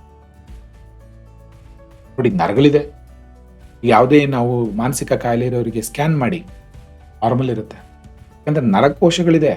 ಪ್ರಾಬ್ಲಮ್ ಇರೋದು ಆ ರಾಸಾಯನ ಕ್ರಿಯೆಯಲ್ಲಿ, ಆ ಕೆಮಿಕಲ್ ಅಲ್ಲಿ ನ್ಯೂರೋಕೆಮಿಕಲ್ ಇಂಬ್ಯಾಲೆನ್ಸ್ ಆದ್ರೆ ಕಾಯಿಲೆ ಬರುತ್ತೆ. ನಮ್ಮ ಮೆದುಳು ಈ ರೀತಿ ಕಾಣಿಸುತ್ತೆ ನೋಡಿ. ಈ ಮೆದುಳು ಕಾಣಿಸ್ತಾ ಇದೆಯಲ್ಲ, ಈ ರೀತಿ ಇರುತ್ತೆ. ಈ ಮೆದುಳು ನ್ಯೂರಾನಿನಿಂದ ಮಾಡಲ್ಪಟ್ಟಿದೆ. ನ್ಯೂರಾನ್ ಅಂದ್ರೆ ನರಕೋಶ. ಈ ಒಂದೊಂದು ನರಕೋಶದಿಂದ ಈ ಮೆದುಳು, ನಮ್ಮ ಮೆದುಳು ಈ ರೀತಿ ಇರುತ್ತೆ. ಎಷ್ಟು ನರಕೋಶಗಳಿದೆ ನ್ಯೂರಾನ್? ಈ ನ್ಯೂರಾನ್ ಏನಿಲ್ಲ ಅಂತಂದ್ರು 8 ರಿಂದ 9 ಸಾವಿರ ಕೋಟಿ ನಮ್ಮ ಮೆದುಳಲ್ಲಿರುತ್ತೆ. 1 ಕೋಟಿ ಇಲ್ಲ, 2 ಅಲ್ಲ, 8 ರಿಂದ 9 ಸಾವಿರ ಕೋಟಿ ನಮ್ಮಲ್ಲಿ ನ್ಯೂರಾನ್ ಇರುತ್ತೆ. ಆ ನ್ಯೂರಾನ್ ಈ ರೀತಿ ಕಾಣಿಸುತ್ತೆ ನೋಡಿ. ಮೇಲ್ಗಡೆ ನ್ಯೂಕ್ಲಿಯಸ್ ಅಂತೀವಿ, ಆಮೇಲೆ ಅದಕ್ಕೆ ಆಕ್ಸಾನ್ ಅಂತ ಕರೀತಾರೆ, ಆಮೇಲೆ ಅದಕ್ಕೆ ಕೆಳಗಡೆ ಡೆಂಡ್ರೈಟ್. ಈ ಒಂದೊಂದು ನರಕೋಶ ಇನ್ನೊಂದು ನರಕೋಶಕ್ಕೆ ಕನೆಕ್ಷನ್ ಕೊಡುತ್ತೆ. ಆ ಕನೆಕ್ಷನ್ ಆಗೋ ಜಾಗಕ್ಕೆ ಸಿನಾಪ್ಸಿಸ್ ಅಂತ ಕರಿತೀವಿ ನೋಡಿ. ಅಲ್ಲಿ ಎಲ್ಲೋ ಕಲರ್ ಅಲ್ಲಿ ಮಾಡಿದೀವಲ್ಲ, ಅದೇ ಸಿನಾಪ್ಸಿಸ್. ಒಂದು ನರಕೋಶದಿಂದ ಇನ್ನೊಂದು ನರಕೋಶಕ್ಕೆ ಜಾಯಿನ್ ಆಗೋ ಅಥವಾ ಕನೆಕ್ಷನ್ ಆಗೋ ಜಾಗಕ್ಕೆ ಸಿನಾಪ್ಸಿಸ್ ಅಂತ ಕರಿತೀವಿ. ಇದ್ರ ಬಗ್ಗೆ ನಾವು ತಿಳ್ಕೊಳ್ಳೋಣ ಏನಂತ ನೋಡಿ. ಇನ್ನೊಮ್ಮೆ ನಾನು ಹೇಳ್ತೀನಿ. ಪ್ರತಿಯೊಬ್ಬ ಮನುಷ್ಯನ ಮೆದುಳಲ್ಲಿ 8 ರಿಂದ 9 ಸಾವಿರ ಕೋಟಿ ನ್ಯೂರಾನ್ ಇರುತ್ತೆ. ಒಂದೊಂದು ನ್ಯೂರಾನ್ 1000 ಸಿನಾಪ್ಸಸ್, 1000 ಕನೆಕ್ಷನ್ಗಳನ್ನು ಮಾಡುತ್ತೆ, ಜಂಟಿಗಳನ್ನು ಮಾಡುತ್ತೆ ನೋಡಿ. ನಾವು ಎಷ್ಟು ಶ್ರೀಮಂತರಲ್ವಾ ನ್ಯೂರಾನ್ನಿಂದ.